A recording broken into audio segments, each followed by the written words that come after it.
நம்முடைய பிதாவாகிய தேவனாலும் நம்முடைய மீட்பரும் இரட்சகருமாகிய இயேசு கிறிஸ்து நாமத்தினாலும் கூடியிருக்கிற சகோதர சகோதரிக்கு கிறிஸ்துக்குள்ளான அன்பின் வாழ்த்துக்கள். இந்த நாளில் நம்ம ஏற்கனவே சகோதரர் சொன்ன வண்ணமாக தானியேல் புஸ்தகம் நம்ம ஏற்கனவே 2 பார்ட்டாக பார்த்துருக்குறோம். ஒன்று பார்த்தீங்கன்னா இந்த முன்னுரைன்னு ஒன்று பார்த்தோம். அடுத்தது பார்க்குறப்ப இந்த 69 வாரம் அது நம்ம பார்த்தோம். இந்த மாதம் ஃபஸ்ட்டில் பார்த்தோன்னு நினைக்கிறோம். அப்போ பார்க்குறப்ப 2 பாடம் நம்ம பார்த்துட்டோம். இது 3வது பாடம். 69 வாரங்கள் முடிஞ்சிருச்சு. நம்ம போன தடவை பார்த்தோம். அது ஞாபகம் இருக்குதுங்களா? வாய்ஸ் கொஞ்சம் சரியில்லை, அதனால் கொஞ்சம் கடினமாக தான் இருக்கும். அப்போ இந்த வாரம் பார்க்குறப்ப அந்த ஒரு வாரம் தான் நம்ம பார்க்க போகிறோம். வசனங்கள் வாசிக்கலாம். திருவிலியம் பைபிள் இருந்தால் அதில் வாசிங்க. இந்த ஒரு வசனத்தை, ஆதார வசனம் தானியேல் 9:27 திருவிலியத்தில் வாசிங்க.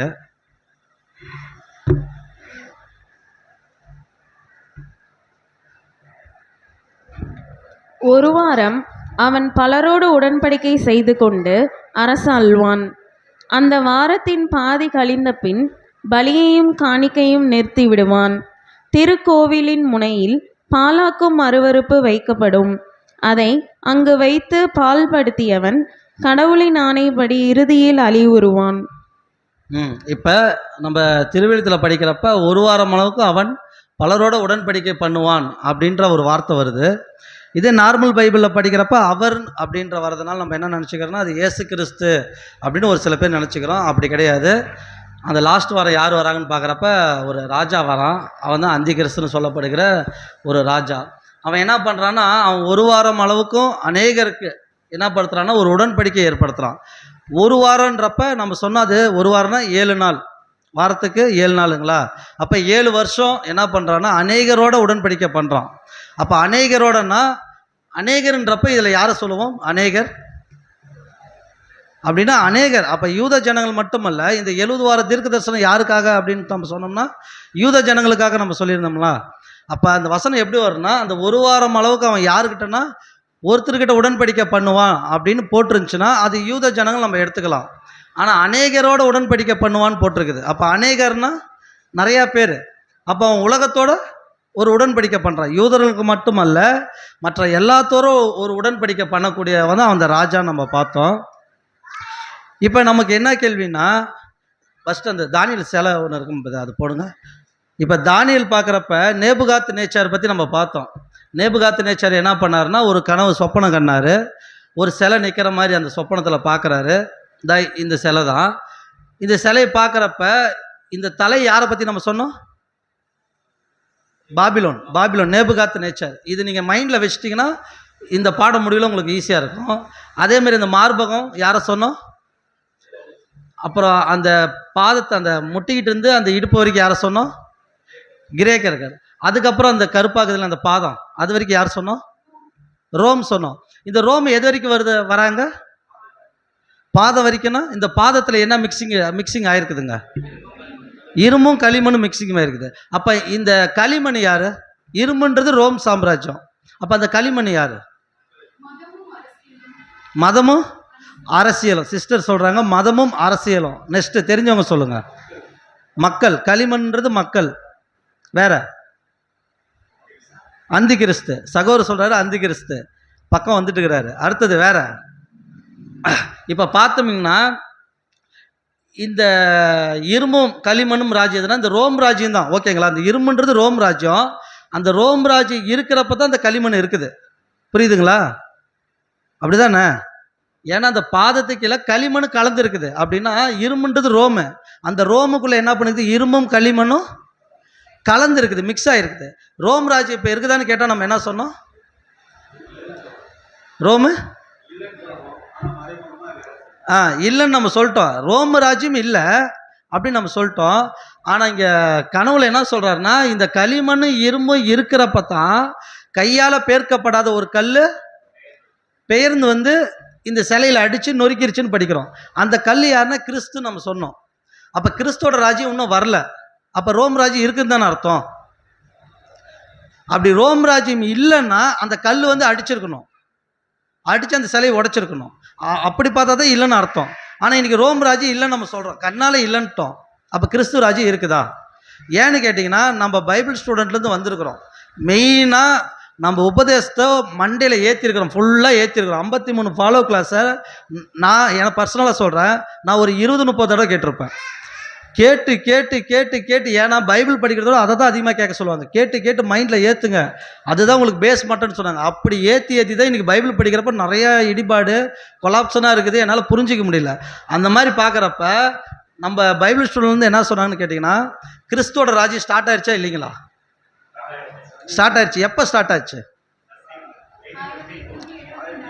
1874 இல்லை, பைபிள் ஸ்டூடெண்ட்டில் நம்மளுக்கு சொல்லி கொடுத்தாங்க. எனக்கு அந்த கிளாஸ் கேட்குற அன்னைக்கு அப்படியே வெளியில் கிளாஸ் முடிச்சுட்டு வெளியில் வந்து பார்க்குறேன், உலகமே எனக்கு புதுசாக தெரிஞ்சு. இயேசு கிறிஸ்து வந்துட்டாரா அப்படின்னு ரக்க கட்டி பறக்கிற மாதிரி சுற்றினேன். அப்படியெல்லாம் நம்மளுக்கு எல்லாத்துக்கும் அந்த அனுபவம் இருந்திருக்கும். இப்போ 1874 இயேசு கிறிஸ்து கண்ணுக்கு தெரியாத ராஜ்யம் ஸ்டார்ட் ஆயிடுச்சுன்னு பைபிள் ஸ்டூடெண்ட் சொன்னாங்கன்னா, அவங்க எதை மையமாச்சு சொல்லியிருப்பாங்க? கேட்கணும்ல, ஏதோ ஒரு விஷயத்தை மையமாக வச்சு தான் நம்மளுக்கு எடுத்தாங்க. எந்த விஷயத்தை மையமாக வச்சு எடுத்தாங்க? ஒன்று வந்து அத்தி மரத்தினால் ஒரு ஊமை கற்றிக்கொள்ளுங்கன்னு ஒன்று, யூப்ளியோட காலக்கணக்கு 2, அப்புறம் 3வது எது? வெளிச்சம். அதான் பரோஷியா, எஃபிபெனஸ் பரோஷியா. அதாவது வெளிப்படத்தில் ஒரு வசனம் வரும், நான் வாசற்படி நின்று கதவை தட்டுகிறேன். அது எந்த சபைக்கு குறிக்கப்படுது? லவோதிக்கா சபையில் வந்து கதவு தட்டுறாரு அப்படின்னு இதெல்லாம் வச்சு தான் நம்மளுக்கு சொல்லி கொடுத்தாங்க. ஆனால் வேதம் நம்மளுக்கு என்ன சொல்லி கொடுக்குது? அதுதான் இங்கே பிரச்சனை. என்னென்னா, வேதம் நம்மளுக்கு எப்படி கற்றுக் கொடுக்குது, மனிதர்கள் அதை படித்து அவர்கள் எப்படி கற்றுத்தராங்க, இதுதான் பிரச்சனை. இப்போ வேதம் என்ன சொல்லுதுன்னு கேட்டிங்கன்னா, இந்த சிலையில தான் வச்சிருக்கிறாரு. இந்த சிலையில் என்னென்ன வச்சிருக்கிறாருன்னு கேட்டிங்கன்னா, இந்த பூமியில் வரக்கூடிய 5ஆம் உலக பேரரசுடைய ராஜ்யங்களை பற்றி வச்சிருக்கிறாரு. இப்போ இந்த ராஜ்யத்தோட முடிவில் யார் வரணும்னு வச்சிருக்கிறாரு? இயேசு கிறிஸ்து வரணுன்ற. அது இயேசு கிறிஸ்து எப்படி வரணும்னு கேட்டிங்கன்னா, ராஜாவாக வரணும். இங்கே அதுதான் ஹைலைட்டு. இதில் பார்த்தீங்கன்னா ராஜாவாக வரணும். அப்போ இந்த ராஜ்யங்கள் முடிஞ்ச உடனே ஒரு ராஜா வரணும், இதுதான் கான்செப்டு. இப்போ நம்ம பார்க்குறப்ப என்ன சொன்னால், ஒவ்வொரு ராஜ்யங்கள் முடிஞ்சிருச்சுன்ட்டோம். ஆனால் ரோம் ராஜ்யம் முடிஞ்சிருச்சு நம்ம சொல்கிறோம், ஆனால் அது முடிவில்லை. இப்போ என்னென்னா 1874 வந்தார்னு ஒரு சொல்கிறாங்க இல்லைங்களா? இப்போ இந்த தீர்க்கதரிசனம் 69 வாரம் எப்போ முடிஞ்சிச்சு? போன தடவை நம்ம பார்க்குறப்ப 69 வாரம் எப்போ, எந்த வருடத்தில் முடிச்சு நம்ம சொன்னோம்? கிபி 31 முடிச்சு நம்ம சொன்னோம் இல்லைங்களா? சொன்னோமா இல்லைங்களா? 31 இயேசு கிறிஸ்து வந்தார், மரிச்சிட்டாரு அப்படின்னு நம்ம சொன்னோம் இல்லைங்களா? இப்போ 39 69 வாரம் முடிஞ்சிச்சுன்னா மீதி உள்ளது ஒரு வாரம். அந்த ஒரு வாரன்றத 7 வருஷம்னு சொன்னோம். 31 69 முடிஞ்சிருந்தா மீதி எங்கே ஸ்டார்ட் ஆகிருக்கணும்? எங்கே ஸ்டார்ட் ஆகிருக்கணும்? 31 69 வாரம் முடிஞ்சிருச்சு, மீதி ஒரு வாரம் எங்கே ஸ்டார்ட் ஆகிருக்கணும்? 31க்கு அடுத்தது தானே ஸ்டார்ட் ஆகணும். அப்போ 31லேருந்து ஒரு 7 வாரம் கூட்டுங்க, எத்தனை வருஷம் ஆச்சு? 31லேருந்து 7 வருஷம் சேர்த்துங்க, 38 இயேசு கிறிஸ்து ராஜ்யம் வந்திருக்கணும். கரெக்டு தானே? பைபிள் ஸ்டூடெண்ட் சொல்கிறது கரெக்டு தானே? கிபி 38 இயேசு கிறிஸ்து ராஜ்யம் வந்திருக்கணும். இப்போ கிபி 38 அப்போஸ்தலர் இருந்தாங்களா இல்லைங்களா? அப்போஸ்தலர் இருந்தாங்க. அப்போ இயேசு கிறிஸ்து 38 வந்திருந்த ரகசிய வருகை வந்திருந்தா சபை முடிஞ்சிருக்கணும்ல. ஆனால் யோவான் எப்போ தான் மரிச்சார்? 100. ஹிஸ்ட்ரியில் பார்க்குறப்ப 100ன்றாங்க. அப்போ அந்த இடத்துல என்னாச்சுங்க, மிஸ்டேக் ஆச்சுங்களா இல்லைங்களா? அப்போ பைபிள் ஸ்டூடெண்ட் சொல்கிறது கரெக்டாக தவறா? 100% தப்பு. ஏன்னு கேட்டிங்கன்னா, வேதம் சொல்லுது, இதை வச்சு சொல்லுது. ஆனால் அவங்க சொல்கிறாங்க யூப்ளி அப்படின்னு சொல்கிறாங்க, சில வசனங்களை எடுத்து நம்மளுக்கு போதிக்கிறாங்க. ஆனால் யூப்ளியே முதல்ல தப்பாக தான் அவங்க கணக்கு போட்டிருக்கிறாங்க. ஏன்னு கேட்டிங்கன்னா, இந்த 70 வாரத்தில் எத்தனைனா 490 வருஷம் நம்ம சொன்னோம் இல்லைங்களா? பிரதர் சவுண்டு வேறு மாதிரி வருது. இந்த 7 வாரங்கள் எத்தனை வருஷம் குறிக்குது? 7 வாரங்கள் 400 எத்தனை வருஷம் சொன்னோம்? 490 வருஷம் சொன்னாங்களா? ஆனால் யூப்ளி எத்தனை வருஷம்? ஒரு யூப்ளி, மகா யூப்ளி எத்தனை வருஷம்? 50 வருஷம். ஓகேங்களா? அவங்க எதை வச்சு கணக்கு வச்சாங்கன்னா, அந்த மகா யூப்ளி கணக்கு வச்சாங்க. இஸ்ரேல் கொண்டாடக்கூடிய யூப்ளி கணக்கை வச்சு, அப்போ அந்த மகா யூப்ளி 500 வருஷம் வரும். ஓகேங்களா? அந்த வருஷத்தில் அவங்க விடுதலை பற்றி தான் பேசுனாங்க. அது கிடையாது. அவங்க போட்டது அந்த யூப்ளி படி தப்பாக போட்டாங்க. தப்பாக போட்டு என்ன பண்ணிட்டாங்கன்னா, ஃபஸ்ட்டு இயேசு கிறிஸ்து வருகை யார் ஃபஸ்ட்டு பேசியிருக்கிறான்னு கேட்டிங்கன்னா, பிரதர் ரசலுக்கு முன்னாடி நிறைய பேர் பேசியிருக்கிறாங்க. யார்? வில்லியம் மில்லர் அவர் பேசியிருக்கிறார். அதுக்கப்புறம் யார் பேசுகிறாங்க? என்கேஜ் பார்பர்னு ஒருத்தர் பேசினார். அப்புறம் தான் ரசில் என்ன பண்ணாருன்னா எல்லாத்தையும் கலெக்ட் பண்ணி அதில் ஒரு சிலதெல்லாம் கரெக்ட் பண்ணி பேசினார். அவர் ஒரு கணக்கு போட்டார், 1874 கணக்கு போட்டார். ஆனால் அந்த கணக்கும் தப்பானதுனால இவர் என்ன பண்ணிட்டாருன்னு கேட்டிங்கன்னா, அது கண்ணுக்கு தெரியாத ராஜ்யம்னு சொல்லிட்டார். கண்ணுக்கு தெரியாத ராஜ்யமாக தான் நம்ம கேள்வியை கேட்க முடியாது இல்லைங்களா? அப்போ நம்ம கண்ணுக்கு தெரியாமல் சுற்றிக்கிட்டே இருக்க வேண்டியதான், இயேசு வந்துட்டாருன்னு. ஆனால் அந்த கணக்கும் தப்பு. இப்போ இவங்க ஏன் இப்படி இயேசு கிறிஸ்துவோட வருகையை பற்றி பேசிக்கிட்டு இருக்கிறாங்க அப்படின்னு நம்மளுக்கு ஒரு கேள்வி வச்சு பார்த்தீங்கன்னா, இயேசு கிறிஸ்துவோட ரகசிய வருகையில் சபை இருக்காது. ஆனால் பைபிள் ஸ்டூடெண்ட் சொல்கிறாங்க, இயேசு கிறிஸ்து 1874 வந்துட்டார். இன்ன வரைக்கும் என்ன போகுது? சபை கொஞ்சம் கொஞ்சமாக போயிட்டே இருக்குது. எப்போ முடியும்? அவங்களோட கேள்வி கேட்டால் தெரியாது. எப்போ முடியும்? தெரியாது. அப்போ எத்தனை வருஷம் தான் அது கணக்கு? தெரியாது. அப்போ அந்திகிறிஸ்து எப்போயா வந்துட்டு போனான்னு கேட்டு பார்த்தா தெரியாது. அந்த கேள்வியெல்லாம் உங்களுக்கு பதில் கிடையாது. அந்திகிறிஸ்துன்னு ஒருத்தன் வரான்னு எப்போ வந்தான் அப்படின்னு கேட்டால் தெரியாது. அப்போ அவங்க சொல்கிறபடி கணக்கு பார்த்தீங்கன்னா கிபி 38 என்ன ஆயிருக்குன்னு கேட்டால் இயேசு கிறிஸ்து ராஜ்யம் வந்திருக்கணும். அதுக்கு முன்னாடி யார் வந்திருக்கணும்? அந்திகிறிஸ்து வந்திருக்கணும். அப்போ அந்திகிறிஸ்து யாராக இருப்பான் அப்படின்னு வச்சு பார்த்தீங்கன்னா ஒரு குரூப் என்ன சொல்கிறாங்கன்னு கேட்டிங்கன்னா, கிபி 135 பார் கோச்பான்னு ஒருத்தர் இருக்கிறாரு. அவரை மையமாக வச்சு ஒரு சில பேர் என்ன சொல்கிறாங்கன்னா, அவர் அந்தி கிறிஸ்து. ஏன்னு கேட்டிங்கன்னா, எருசலேம் பகுதியை எத்தனை வருஷம் அரசாட்சி பண்ணார்னு கேட்டிங்கன்னா 3 வருஷம் அரசாட்சி பண்ணார். அப்போ ரோமர்கள் கட்டுப்பாட்டில் இருந்த அந்த பகுதியை இவர் போர் செய்து அதை மீட்டு 3 வருஷம் ஆட்சி செய்கிறாரு. அந்த 3 வருஷத்தில் புதிதாக நாணயத்தை அடிக்கிறாரு, தபால் மையம் எல்லாத்தையும் ரெடி பண்ணிட்டாரு. அந்த 3 வருஷம் கழித்து மீண்டும் ரோமே என்ன பண்ணிடுச்சுன்னா தேசத்தை பிடித்து எல்லாத்தையும் அடித்து துவம்சம் பண்ணி 135 அப்புறம் தேசமே இல்லாத அளவுக்கு போயிடுச்சு. அதாவது யூதர்களே அங்கே வாழலை, எல்லாம் சிதறடிக்கப்பட்டாங்க. இதை தான் ஒரு சில பேர் என்ன சொல்கிறாங்கன்னா, அந்த பார் கோச்சுப்பா தான் அந்தி கிறிஸ்து. அந்த ரோம் சாம்ராஜ்யம் தான் யாருன்னு கேட்டிங்கன்னா ஆட்டுக்குட்டியானவருக்கு நிழலாக இருக்குது அப்படின்னு ஒருத்தர் பாடம் எடுத்து சபை முடிஞ்சிருச்சு எல்லாம் முடிஞ்சிருச்சுன்னு சொல்லி ஒரு ட்ரூத் ரெடி பண்ணிட்டாங்க. ரெடி பண்ணி அதை ஃபாலோ பண்ணுற ஒரு வகுப்பாக இருக்கிறாங்க. ஒன்று. ரெண்டாவது, நம்மளுக்கு என்ன கேள்வின்னு கேட்டிங்கன்னா, இப்போ இந்த ரசூல் குரூப் சொன்ன மாதிரி அவங்க அந்தி கிறிஸ்துவை பற்றி இன்ன வரைக்கும் பேச கிடையாது. ஏன் பேச கிடையாதுன்னு கேட்டிங்கன்னா, அந்த அமைப்பே அந்தி கிறிஸ்துலேருந்து தான் வருது. அது தனிப்பட்ட இது நம்மளுக்கு. அப்போ நமக்கு என்ன கேள்வி அப்படின்னு கேட்டிங்கன்னா, இந்த ஒரு வார அளவுக்கு கடவுள் ஏதோ ஒரு திட்டத்தை வச்சுருக்கிறாரு. எதனால் வச்சுருக்கிறாருன்னு கேட்டிங்கன்னா, இந்த சிலையில் இருக்கிறப்ப பார்த்தீங்கன்னா, இந்த சிலையில் தானியேல் ஒரு கனவு கண்டாரு. என்ன கனவுன்னு கேட்குறப்ப ஒரு ஜெபம் செய்கிறாரு. எங்களுடைய மக்கள் எது வரைக்கும் அடிமையாக இருப்பாங்கன்னு கேட்குறப்ப அதுதான் 70 வாரம்னு சொன்னார். அது எப்படி சொல்கிறாருன்னா, உன்னுடைய மக்கள் அடிமையாக இருக்கிறதுக்கு 70 வாரம், மீட்டெடுக்க 70 வாரம்ட்டார். அந்த 70 வார பீரியடில் யார் யார் ரட்சிக்கப்படணும்னு கேட்டிங்கன்னா, யூத ஜனங்களும் ரட்சிக்கப்படணும், சபையும் உருவாகணும், உலக ஜனங்களும் அதுக்குள்ளே வரணும். இதுதான் தேவனோட திட்டம். ஏன்னு கேட்டிங்கன்னா, இந்த 70 வாரத்தில் யூதர்களை மட்டும் தேவன் மீட்டெடுத்திருந்தாருன்னா மற்ற ஜனங்கள் என்ன வருது? மற்ற ஜனங்கள் அவரோட பிள்ளைகள் தானே, ஆதாம் சந்ததி தானே. அதனால தான் தேவன் என்ன பண்ணிட்டான்னு கேட்டிங்கன்னா 69 வாரம் ஒரு பீரியட் வச்சிட்டார். எதுக்காகனா, கர்த்தர் மறிக்கிறதுக்காக ஒரு 69 வாரம் பீரியடு. அந்த மீட்பு உலகத்துக்கே விசேஷமாக அந்த ஒரு வாரத்தை என்ன பண்ணிட்டாருன்னா கிட்டத்தட்ட 2000 வருஷமாக தள்ளிட்டு வந்துட்டார். அந்த 2000 வருஷத்துக்குள்ளார எது வளரணும்னு கேட்டிங்கன்னா சபை வளரணும். சபை வளர்ந்து எங்கே போகணும்? கிறிஸ்துவோட ஐக்கியமாக ஆன பின்னாடி தான் யாருக்கு ரட்சிப்பு? யூதருக்கு ரட்சிப்பு. யூதருடைய ரட்சிப்பு முடிஞ்சோன்னு தான் யாருக்கு வரணும்? யூதருக்கு அப்புறம் யார் வரணும்னா உலகத்துக்கு வரணும். இதுதான் தேவனோட திட்டம். ஃபஸ்ட்டு கணக்கு பார்த்தீங்கன்னா ஃபஸ்ட்டு சபைக்கு, ரெண்டாவது யூதர்களுக்கு, மூணாவது தான் உலகத்துக்கு. ஏன் அப்படின்னு கேட்டிங்கன்னா, இப்போ இந்த சிலையை நீங்கள் பார்த்துட்டீங்க. ஃபஸ்ட்டு பாபிலோன்னு சொல்லிட்டோம், அடுத்தது மேதிய பெர்ஷியர்கள், கிரேக்கர்கள், அந்த களிமண் இரும்பும் கலந்ததுனா ரோமு. இப்போ இந்த களிமண் ராஜ்யம் தான் யாருன்னு பார்க்கணும். இந்த களிமண் யாருன்னு கேட்டதுக்கு ஒருத்தர் நம்ம என்ன சொன்னோன்னு கேட்டிங்கன்னா மதம் அப்படின்னு சொன்னோம். ஒருத்தர் என்ன சொன்னோம்? ஜனங்கள் குறிக்குதுன்னோம். அப்படி கிடையாது. அது மதமும் இல்லை, ஜனங்களும் இல்லை. ஏன்னு கேட்டிங்கன்னா, இந்த சிலையில் இருக்கிறது எல்லாமே ராஜ்யங்கள். ஓகேங்களா? இந்த ராஜ்யத்தில் எப்படி மதம் உள்ள வரும்?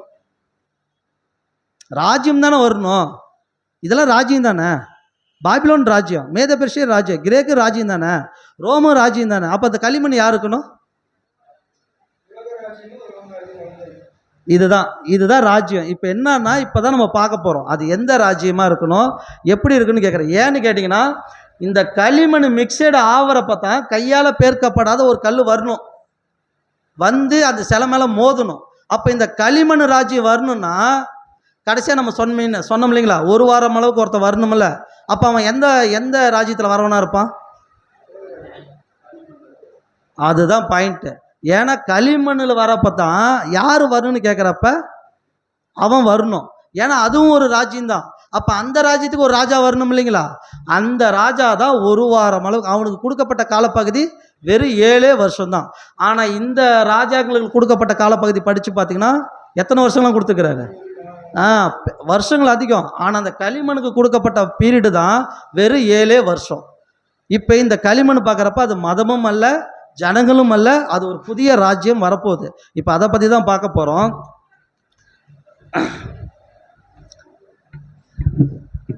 இப்போ இன்னொரு ஸ்லைடு போடும்போது அந்த மிருகம் மாதிரி 10 தலை வச்சுருக்கு. இப்போ பாருங்கள், இந்த இதில் பாருங்கள். ஃபஸ்ட்டு சிங்கம், கரடி, அப்புறம் சிறுத்தை, என்னன்னு சொல்ல முடியாது ஒரு மிருகம். கீழே கடைசியாக இருக்கிற மிருகம் அது என்னன்னு சொல்ல முடியல. 1 2 3 4 மிருகத்தை இங்கே போட்டாங்களா. இப்போ இந்த 4 மிருகம் தான் நம்ம யாரை சொல்கிறோம்னு கேட்டிங்கன்னா பாபிலோனோ, பெர்ஷியர்கள், கிரேக்கர்கள், ரோமர்கள் சொல்லிட்டோம். ஆனால் களிமண்ணை பற்றி போட்டிருக்கிறாரா? ஏன் களிமண்ணை பற்றி போடல? தானியேல் அதுவும் தானே கண்டிருக்கிறாரு. அப்புறம் ஏன் போடல? ஏன்னு கேட்டிங்கன்னா அந்தி கிறிஸ்து எங்கேருந்து வரப்போகிறான் அதுதான் இப்போ பாடம். இது சின்ன பாடம் தான். அதனால தான் நம்ம 69 பார்க்குறப்ப கொஞ்சம் பெருசாக இருந்துச்சு. இந்த ஒரு வாரம் என்ன பிரச்சனைன்னு கேட்டிங்கன்னா 4 மிருகத்தை பற்றி பேசிட்டாரு, ஆனால் அந்த களிமண்ணை பற்றி பேசலை. அப்போ அந்த களிமண் எங்கேருந்து வரணுன்றது இதில் தான் கண்டுபிடிக்கணும். இதில் தான் கண்டுபிடிச்சிங்கன்னா தான் அந்த களிமண்ணை நம்மளால் கண்டுபிடிக்க முடியும். இப்போ என்ன பிரச்சனை, இந்த கடைசி மிருகம் இருக்குது இல்லைங்களா, அந்த மிருகத்தில் எத்தனை தலை இருக்குது வாசிக்கலாம். தானியேல் 2ஆம் அதிகாரம் 38லேருந்து 34 வரைக்கும் வசனங்களை கொஞ்சம் ஸ்பீடாக வாசிக்கலாம். ஏன்னா வசனங்களை மட்டும் தான் பார்க்க போகிறோம். தானியேல் 2ஆம் அதிகாரம் 38 34 வரைக்கும், 38லேருந்து 44 வரைக்கும் மன்னிக்கும். சகல இடங்களிலும் உள்ள மனுபுத்திரரையும் வெளியின் மிருகங்களையும் ஆகாயத்து பறவைகளையும் அவர் உமது கையில் ஒப்பு கொடுத்து உம்மை அவைகளை எல்லாம் ஆளும்படி செய்தார். பொன்னான அந்த தலை நீரே. உமக்கு பிறகு உமக்கு கீழ்த்தரமான வேறொரு ராஜ்யம் தோன்றும். பின்பு பூமியை எல்லாம் ஆண்டு கொள்ளும் வெண்கலமான 3ஆம் ராஜ்யம் ஒன்று எழும்பும். 4வது ராஜ்யம் இரும்பை போல உரமாயிருக்கும். இரும்பு எல்லாவற்றையும் எப்படி நொறுக்கி சின்ன பின்னமாக்குகிறதோ அப்படியே அது நொறுக்கி போடுகிற இரும்பை போல அவைகளையெல்லாம் நொறுக்கி தகர்த்து போடும். பாதங்களும் கால் விரல்களும் பாதி குயவனின் களிமண்ணும் பாதி இரும்புமாயிருக்க நீர் கண்டீரே. அந்த ராஜ்யம் பிரிக்கப்படும். ஆகிலும் களிமண்ணோடே இரும்பு கலந்திருக்க நீர் கண்டபடி இரும்பினுடைய உறுதியில் கொஞ்சம் அதிலே இருக்கும். கால் விரல்கள் பாதி இரும்பும் பாதி களிமண்ணுமாயிருந்தது என்னவென்றால் அந்த ராஜ்யம் ஒரு பங்கு உரமும் ஒரு பங்கு நெரிசலுமாயிருக்கும். இப்போ என்னன்ட்டா இந்த கனவுல தானியேல் விளக்கம் கொடுக்குறப்ப சொல்லிட்டாரு. 41 பார்க்குறப்ப என்ன சொல்கிறாருன்னா, அது பாதங்கள் எப்படின்னா கால் விரல் பாதி குயவின் களிமண்ணை போல இருக்குன்றாரு, பாதி இரும்புன்றது ரோம் சாம்ராஜ்யம் நம்ம சொல்லிட்டோம், பாதி களிமண்ணுன்னு சொல்லிட்டாரு. அப்போ இதுக்குள்ளே எது மிக்சட் ஆகிருக்குது? ரோமும் இன்னொரு ராஜ்யமும் மிக்சட் ஆகிருக்குது. அதான் இரும்புனா ரோமும் களிமண்ணும் மிக்சட் ஆயிடுச்சுன்னு சொல்லி தானியேல் இங்கே சொல்லிட்டாரு. அப்புறம் என்ன சொல்ல, அதில் 41 படிங்க சிஸ்டர். பாதங்கள் கால் விரல்களும் பாதி குயவனின் களிமண்ணும் பாதி இரும்புமாய் இருக்க நீர் கண்டீரே. அந்த ராஜ்யம் பிரிக்கப்படும். ஆகிலும் களிமண்ணோடு இரும்பு கலந்திருக்க நீர் கண்டபடியே இரும்பினுடைய உறுதியில் கொஞ்சம் அதிலே இருக்கும். ஆமா, இப்ப என்ன கலந்துருக்குமா? ஆனா அது எப்படின்னா கொஞ்சம் இரும்பு போல உறுதியா இருக்குன்றார். அப்ப என்னன்னா ரோம் சாம்ராஜ்யத்தோட ஒரு ஐக்கியம் அதுல இருக்கு. அப்ப ரோமும் இந்த ராஜ்யம் என்ன ஆயிருக்குங்க, மிக்சடாக இருக்கும். ஆனால் இப்போ நம்ம கேட்குறப்ப இப்போ ரோம் சாம்ராஜ்யம் நம்ம இல்லைன்னு சொல்லிட்டோம். பார்க்கலாம். அடுத்தது பார்க்குறப்ப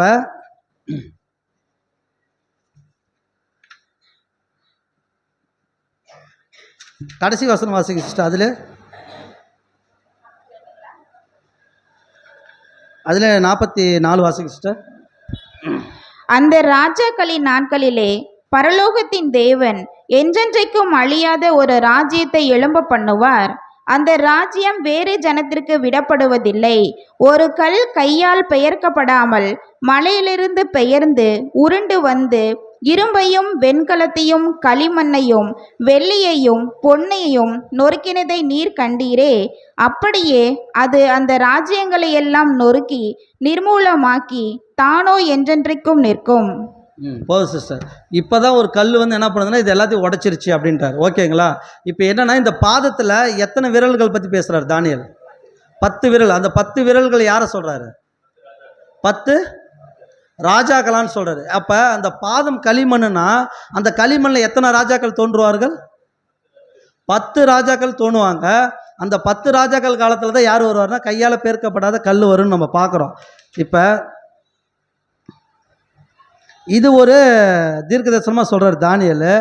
அடுத்தது பார்த்தீங்கன்னா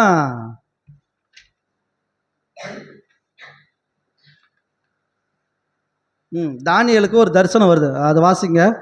தானியேல் 7ஆம் அதிகாரம் அப்படியே 3ஆம் வசனத்துலேருந்து வாசிட்டே வாங்க. தானியேல் 7:3 அப்படி படிச்சுட்டே வாங்க. அப்பொழுது வெவ்வேறு ரூபமுள்ள 4 பெரிய மிருகங்கள் சமுத்திரத்திலிருந்து எழும்பின. முந்தினது சிங்கத்தை போல இருந்தது. அதற்கு கழுகின் சட்டைகள் உண்டாயிருந்தது. நான் பார்த்து கொண்டு இருக்கையில் அதன் இறகுகள் பிடுங்கப்பட்டது. அது தரையிலிருந்து எடுக்கப்பட்டு மனுஷனை போல 2 காலின் மேல் நிமிர்ந்து நிற்கும்படி செய்யப்பட்டது. இது பாபிலோன். அதுக்கப்புறம் 5லேருந்து ஸ்டார்ட் பண்ணுங்க. பின்பு கரடிக்கு ஒப்பாகிய வேறு 2ஆம் மிருகத்தை கண்டேன். அது ஒரு பக்கமாய் சாய்ந்து நின்று தன் வாயின் பற்களுக்குள்ளே 3 விலா எலும்புகளை கவ்விக்கொண்டிருந்தது. எலும்பி வெகு மாம்சம் தின்னென்று அதற்கு சொல்லப்பட்டது. இது மேதை பெர்ஷேடு பற்றி பேசிட்டார். அதுக்கப்புறம் 7 படிங்க. அதற்கு பின்பு தரிசனங்களில் 4ஆம் மிருகத்தை கண்டேன். அது கெடியும் பயங்கரமும் மகா பலத்ததுமாய் இருந்தது. அதற்கு பெரிய ஈர்ப்பு பற்கள் இருந்தது. அது நொறுக்கி பட்சித்து மீதியானதை தன் கால்களால் மிதித்து போட்டது. அது தனக்கு முன்னிருந்த எல்லா மிருகங்களை பார்க்கிலும் வேற்றுருவமாய் இருந்தது. அதற்கு 10 கொம்புகள் இருந்தது. இப்போ இதில் தானியேல் சொல்கிறாரு அதுக்கு எத்தனை இருந்துச்சு? 10 கொம்பு இருந்துச்சு. இன்னொரு விஷயம் ஒன்று சொல்கிறாரு. அது என்னென்னா நொறுக்கி பட்சித்ததுன்னு மீதியானது தன் கால்களால் போட்டதுன்னு சொல்கிறாரு இல்லைங்களா? என்ன மீதியாக இருந்துச்சு? எது காலை போட்டு மெதிச்சிச்சு? அந்த வசனம் படிக்கிறப்ப எது மீதியாக இருந்துச்சு? எதுக்கு காலில் போட்டு மிதிக்கணும்? அது மீதியாக இருந்தது எது? அதுதான் இங்கே பாயிண்ட். ஏன்னு கேட்டிங்கன்னா இந்த தரிசனம் ஃபுல்லாக யாருக்குன்னா யூதர்களுக்கு. மீதியானதை தன் கால்களால் போட்டு மிதித்ததுன்னா மீதியாக இருக்கிறது யாருன்னா இப்போ இஸ்ரேல் ஜனங்க மீதி இருக்கிறாங்க இல்லைங்களா? இவங்களுக்கு ஒரு பகுதியில் போட்டு நசுக்கப்படக்கூடிய காலங்கள் தான் அந்த 7 வருடம். அது 10 கொம்புகள் இருந்துச்சு. மீதியானதை தன் பாதத்தில் போட்டு மிதிச்சிச்சுன்னா அது யூதர்களை பற்றி பேசுகிறாரு. சொல்லிட்டு அதுக்கப்புறம் பார்த்தீங்கன்னா ஒரு விஷயம் சொல்கிறாரு. அதே மாதிரி இன்னொரு வசனம் எடுத்துக்கலாம். தானியேல் 9 வாசிங்க சிஸ்டர். தானியேல் 7:9. நான் பார்த்து கொண்டிருக்கையில் சிங்காசனங்கள் வைக்கப்பட்டது. நீண்ட ஆயுசுள்ளவர் வீற்றிருந்தார். அவருடைய வஸ்திரம் உறைந்த மழையை போலவும் அவருடைய சிரசின் மயிர் வெண்மையாகவும் பஞ்சை போல துப்புரவாகவும் இருந்தது. அவருடைய சிங்காசனம் அக்னி ஜுவாலையையும் அதன் சக்கரங்கள் எரிகிற நெருப்புமாய் இருந்தது. இப்போ இந்த வசனம் நம்ம எதுக்கு சொல்கிறோம்? இந்த ஒரே ஒரு வசனம் மட்டும் நம்மளுக்கு கீ பாயிண்டாக தரும். இந்த வசனம் பார்த்தீங்கன்னா எப்போ வரும்னா கடைசி காலத்தில் வரும். புரியுதுங்களா? படிக்கிறப்ப நம்மளுக்கு தெரியுங்களா? சிங்காசனம் வைக்கப்பட்டுச்சுன்னா எப்போ சிங்காசனம் வைக்கப்படும்? அந்தி கிறிஸ்தோட முடிவில் ஒரு ஜட்ஜ்மெண்ட் நடக்குது. அதை பற்றி தான் இங்கே கீ பாயிண்ட் கொடுத்துருக்கிறாரு. இதில் 15 வாசிங்க சிஸ்டர். தானியேலாகிய நான் என் தேகத்தில் உள்ள என் ஆவியிலே சஞ்சலப்பட்டேன். என் தலையில் தோன்றின தரிசனங்கள் என்னை கலங்க பண்ணினது. இப்போ என்னன்னா தானியேல் அந்த மிருகத்தை பற்றி கனவு கண்டுட்டாரு. கனவு கண்டுன்னு அந்த 10 கொம்புகள் என்ன பண்ணுச்சுன்னு கேட்டிங்கன்னா மீதியானது தன் கால்களால் மிதித்து போட்டதை பார்த்துட்டு பயந்துட்டார். பயந்து போய் மிரண்டு போய் தூதன்கிட்ட கேட்குறாரு, இது என்னது அப்படின்னு கேட்குறாரு. அந்த தூதன் தான் விளக்குறாரு. இதே 16லேருந்து 24 வரைக்கும் வாசிங்க சிஸ்டர். தானியேல் 7:16. சமீபத்தில் நிற்கிறவர்களில் ஒருவரிடத்தில் நான் போய் இதன் பொருள் எல்லாவற்றையும் எனக்கு சொல்லும்படி அவரை வேண்டிக் கொண்டேன். அவர் அந்த காரியங்களின் மித்தம் அர்த்தத்தை எனக்கு அறிவித்து சொன்னது என்னவென்றால், அந்த 4 பெரிய மிருகங்களும் பூமியிலிருந்து எழும்புகிற 4 ராஜாக்கள். ஆனாலும் உன்னதமானவருடைய பரிசுத்தவான்கள் ராஜரீகத்தை பெற்று என்றென்றைக்கும் உள்ள சதா காலங்களிலும் ராஜ்யத்தை சுதந்திரித்துக் கொள்ளுவார்கள் என்றார். 19 படிங்க சிஸ்டர். அதில் அப்பொழுது மற்றவைகளை எல்லாம் பார்க்கிலும் வேற்றுருவம் கெடிதும் உள்ளதுமாய் இருப்பு பற்களும் வெண்கல நகங்களும் உடையதாய் நொறுக்கி பட்சித்து மீதியானதை தன் கால்களால் மிதித்து போட்டதுமாய் இருந்த 4ஆம் மிருகத்தை குறித்தும். இப்போ என்னன்னா, இந்த 4ஆம் மிருகத்தை குறித்து தானியேல் கொஞ்சம் எக்ஸ்ட்ரா எதிர்பார்க்குறாரு. அதில் 20 வாசிங்க.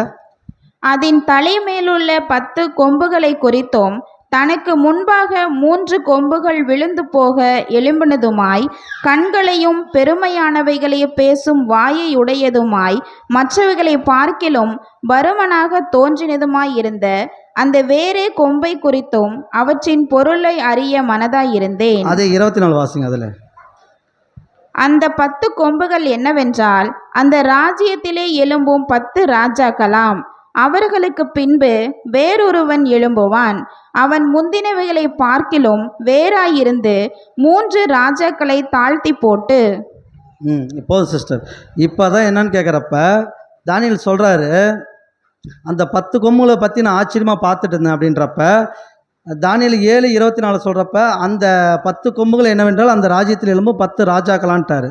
இந்த 10 ராஜாக்கள் எழும்புறப்ப 3 பேர்த்த தாழ்த்தி போட்டு யார் வருவானா, ஒருத்தன் வருவான் அப்படின்னு சொல்லிட்டாரு. இந்த ஒருத்தன் யாருன்னு கேட்குறப்ப அது அந்தி கிறிஸ்து சொல்கிறோம். இப்போ கொம்பு அப்படின்னா வேதத்தில் நம்ம எதை சொல்லுவோம்? கொம்பு அப்படின்னு சொன்னால் என்ன சொல்லுவோம்? ராஜ்யம். வேற கொம்பு அப்படின்னு வந்தாலே வேதத்தில் நம்ம எதை மென்ஷன் பண்ணலாம்? பவர், அத்தாரிட்டி, அப்புறம் மகிமை. அடுத்தது அப்போ என்னென்ன கொம்புன்னு அத்தாரிட்டி, ஆளுகை, பவர், மகிமை எல்லாமே நம்ம சொல்லிக்கலாம். அப்போ இந்த கொம்புன்றப்ப யாரை குறிக்கும் அப்படின்னா ஒரு பவர், ஒரு அத்தாரிட்டி ஒன்று வரப்போகுது. அதுதான் இங்கே மெயின். இப்போ பார்க்குறப்ப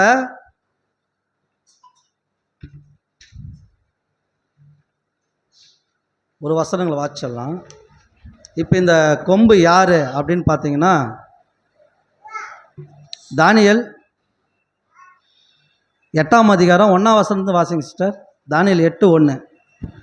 தானியேலாகிய எனக்கு முதலில் காண்பிக்கப்பட்ட தரிசனத்துக்கு பின்பு ராஜாவாகிய பெல்ஷாஸ்தர் ராஜ்யபாரம் பண்ணின 3ஆம் வருஷத்திலே வேறொரு தரிசனம் எனக்கு காண்பிக்கப்பட்டது. ஆமாம், முதல் தரிசனன்றப்ப நம்ம முன்னாடி பார்த்தோம், அந்த மிருகத்தை பார்க்குறாரு, அந்த கொம்பெல்லாம். ரெண்டாவது ஒரு தரிசனம் பார்க்குறாரு, ஒரு ஆட்டுக்கடாவும் வெள்ளாட்டுக்கடாவும் ஃபைட் நடக்கிறது பார்க்குறாரு. அந்த ஸ்டில்லு தான் போட்டிருக்கும்போது ஆட்டுக்கடாவும் அந்த இது இருக்கும். இப்போ என்ன கேள்வினா, இந்த புஸ்தகத்தை தானியேல் 7, 8, 10ஆம் அதிகாரம் இது ஃபுல்லாக நீங்கள் வாட்சி பார்த்தீங்கன்னா 2 ராஜ்யத்தை பற்றி மென்ஷன் பண்ணிக்கிட்டே வருவார். அதாவது பாபிலோன் ராஜ்யத்தை பற்றி பேசுகிறப்ப அந்த சிலையை பார்க்குறாருங்களா, 10 விரல்னு மட்டும் சொல்லுவார். அதுக்கப்புறம் பார்த்தீங்கன்னா பாபிலோன் ராஜாவுக்கு ஒரு கனவு வரும். என்ன கனவுனா, ஒரு மரம் வளர்கிற மாதிரி, அந்த மரத்தை வெட்டி போடுங்கணும். அது வந்து பாபிலோன் ராஜ்யத்தை பற்றி பேசுகிற தீர்க்க தரிசனம். அதுக்கப்புறம் யாருக்கு கனவு வருதுன்னா தானியேலுக்கு வரும்.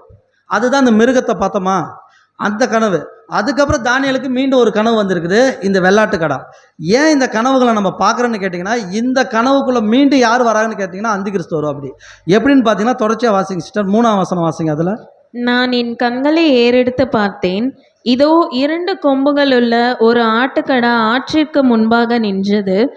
அதன் 2 கொம்புகளும் உயர்ந்தவைகளாக இருந்தது. இது வந்து மேதே பெர்ஷியர்கள். அடுத்தது படிங்க சிஸ்டர். ஆகிலும் அவைகளில் ஒன்று மற்றதை பார்க்கிலும் உயர்ந்திருந்தது. உயர்ந்த கொம்பு பிந்தி முளைத்தெழும்பிற்று. அந்த ஆட்டுக்கடா மேற்கும் வடக்கும் தெற்கும் பாய்கிறதை கண்டேன். ஒரு மிருகமும் அதன் முன்னே நிற்கக்கூடாதிருந்தது. அதன் கைக்கு தப்பு வைப்பாரும் இல்லை. அது தன் இஷ்டப்படியே செய்து வல்லமை கொண்டது. நான் அதை கவனித்து கொண்டிருக்கையில் இதோ மேற்கே இருந்து ஒரு வெள்ளாட்டுக்கடா நிலத்திலே கால் பாவாமல் தேசத்தின் மீதெங்கும் சென்றது. இதுதான் பார்த்தீங்கன்னா கிரேக் ராஜா அலெக்சாண்டர். இவர் எங்கேருந்து வராருன்னு கேட்டிங்கன்னா மேற்கிலேருந்து வராரு, மேற்கு பக்கத்திலேருந்து வராரு. வந்து இந்த ஆட்டோட சண்டை நடக்குது. அப்படியே அதில் ஆர்ப்படிங்க சிஸ்டர். நான் ஆற்றின் முன்பாக நிற்க கண்ட 2 கொம்புகள் உள்ள ஆட்டுக்கடாவினிடம் மட்டும் அது வந்து தன் பலத்தின் உக்கிரத்தோட அதற்கு எதிராக பாய்ந்தது. அது அது ஆட்டுக்கடாவின் கிட்ட சேர கண்டேன். அது ஆட்டுக்கடாவின் மேல் கடுங்கோபம் கொண்டு அதை முட்டி அதன் 2 கொம்புகளையும் முறித்து போட்டது. இப்போ போதும் சிஸ்டர். இப்போ என்னன்னா மேதே பெர்சியா ராஜ்யத்தை தாழ்த்திட்டு யார் வந்துட்டாங்கன்னா கிரீஸ் வந்துருச்சு நம்ம பார்க்குறோம். இப்போ கிரீஸ் வந்த பின்னாடி இந்த தரிசனத்தை நீங்கள் பார்த்தீங்கன்னா அதுக்கப்புறம் கிரீஸ் வந்த பின்னாடி என்ன சொல்லணும்னு கேட்டிங்கன்னா தீர்க்க தரிசனம் கிரீஸில் யார் வருவா, எப்படி ஆளுகை செய்வாங்க, அதை பற்றி தானே போடணும். அது தொடர்ச்சி அப்படியே வாசிங்க, 8 வாசிங்க. அப்பொழுது வெள்ளாட்டுக்கடா மிகுதியும் வல்லமை கொண்டது. அது பலங்கொண்டு இருக்கையில் அந்த பெரிய கொம்பு முறிந்து போயிற்று. அதற்கு பதிலாக ஆகாயத்தின் 4 திசைகளுக்கும் எதிராய் விசேஷித்த 4 கொம்புகள் முளைத்தெழும்பிற்று. போதும் சிஸ்டர். இப்போ என்ன சொல்கிறாங்கன்னா அதுக்கு அந்த விசேஷித்த கொம்பு அலெக்சாண்டர் இறந்த பின்னாடி அதுக்கு என்னென்னா 4 கொம்புகள் வந்துருச்சு. அந்த 4 கொம்பு என்ன ஆயிடுச்சுன்னு கேட்டிங்கன்னா முளைத்து எலும்பினுச்சுன்னு இருக்குது வசனம். ஆனால் இந்த 4 கொம்பு எங்கே போணுச்சுன்னு கேட்குறப்ப தானியேல் 8:9 படிங்க.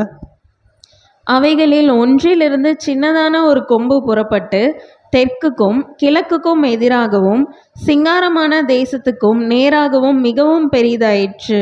இப்போ இந்த வசனம் என்ன சொல்லுதுங்கன்னா தானியேல் 8:9 அவைகள் ஒன்றிலிருந்து சின்னதான ஒரு கொம்பு புறப்பட்டு தெற்கும் கிழக்கு எதிரான சிங்காரமான தேசத்துக்கு போய் என்ன பண்ணுச்சுங்க, மிக பெரிதாக வளர்ந்துச்சு. இந்த சிங்காரமான தேசம் எது? இஸ்ரவேல். ஆனால் இங்கே 4 பார்த்தோம். அந்த இது போடும்போது அந்த 4 பேர்த்தோட டீட்டெயில் அமைச்சிருப்போம் பாருங்க.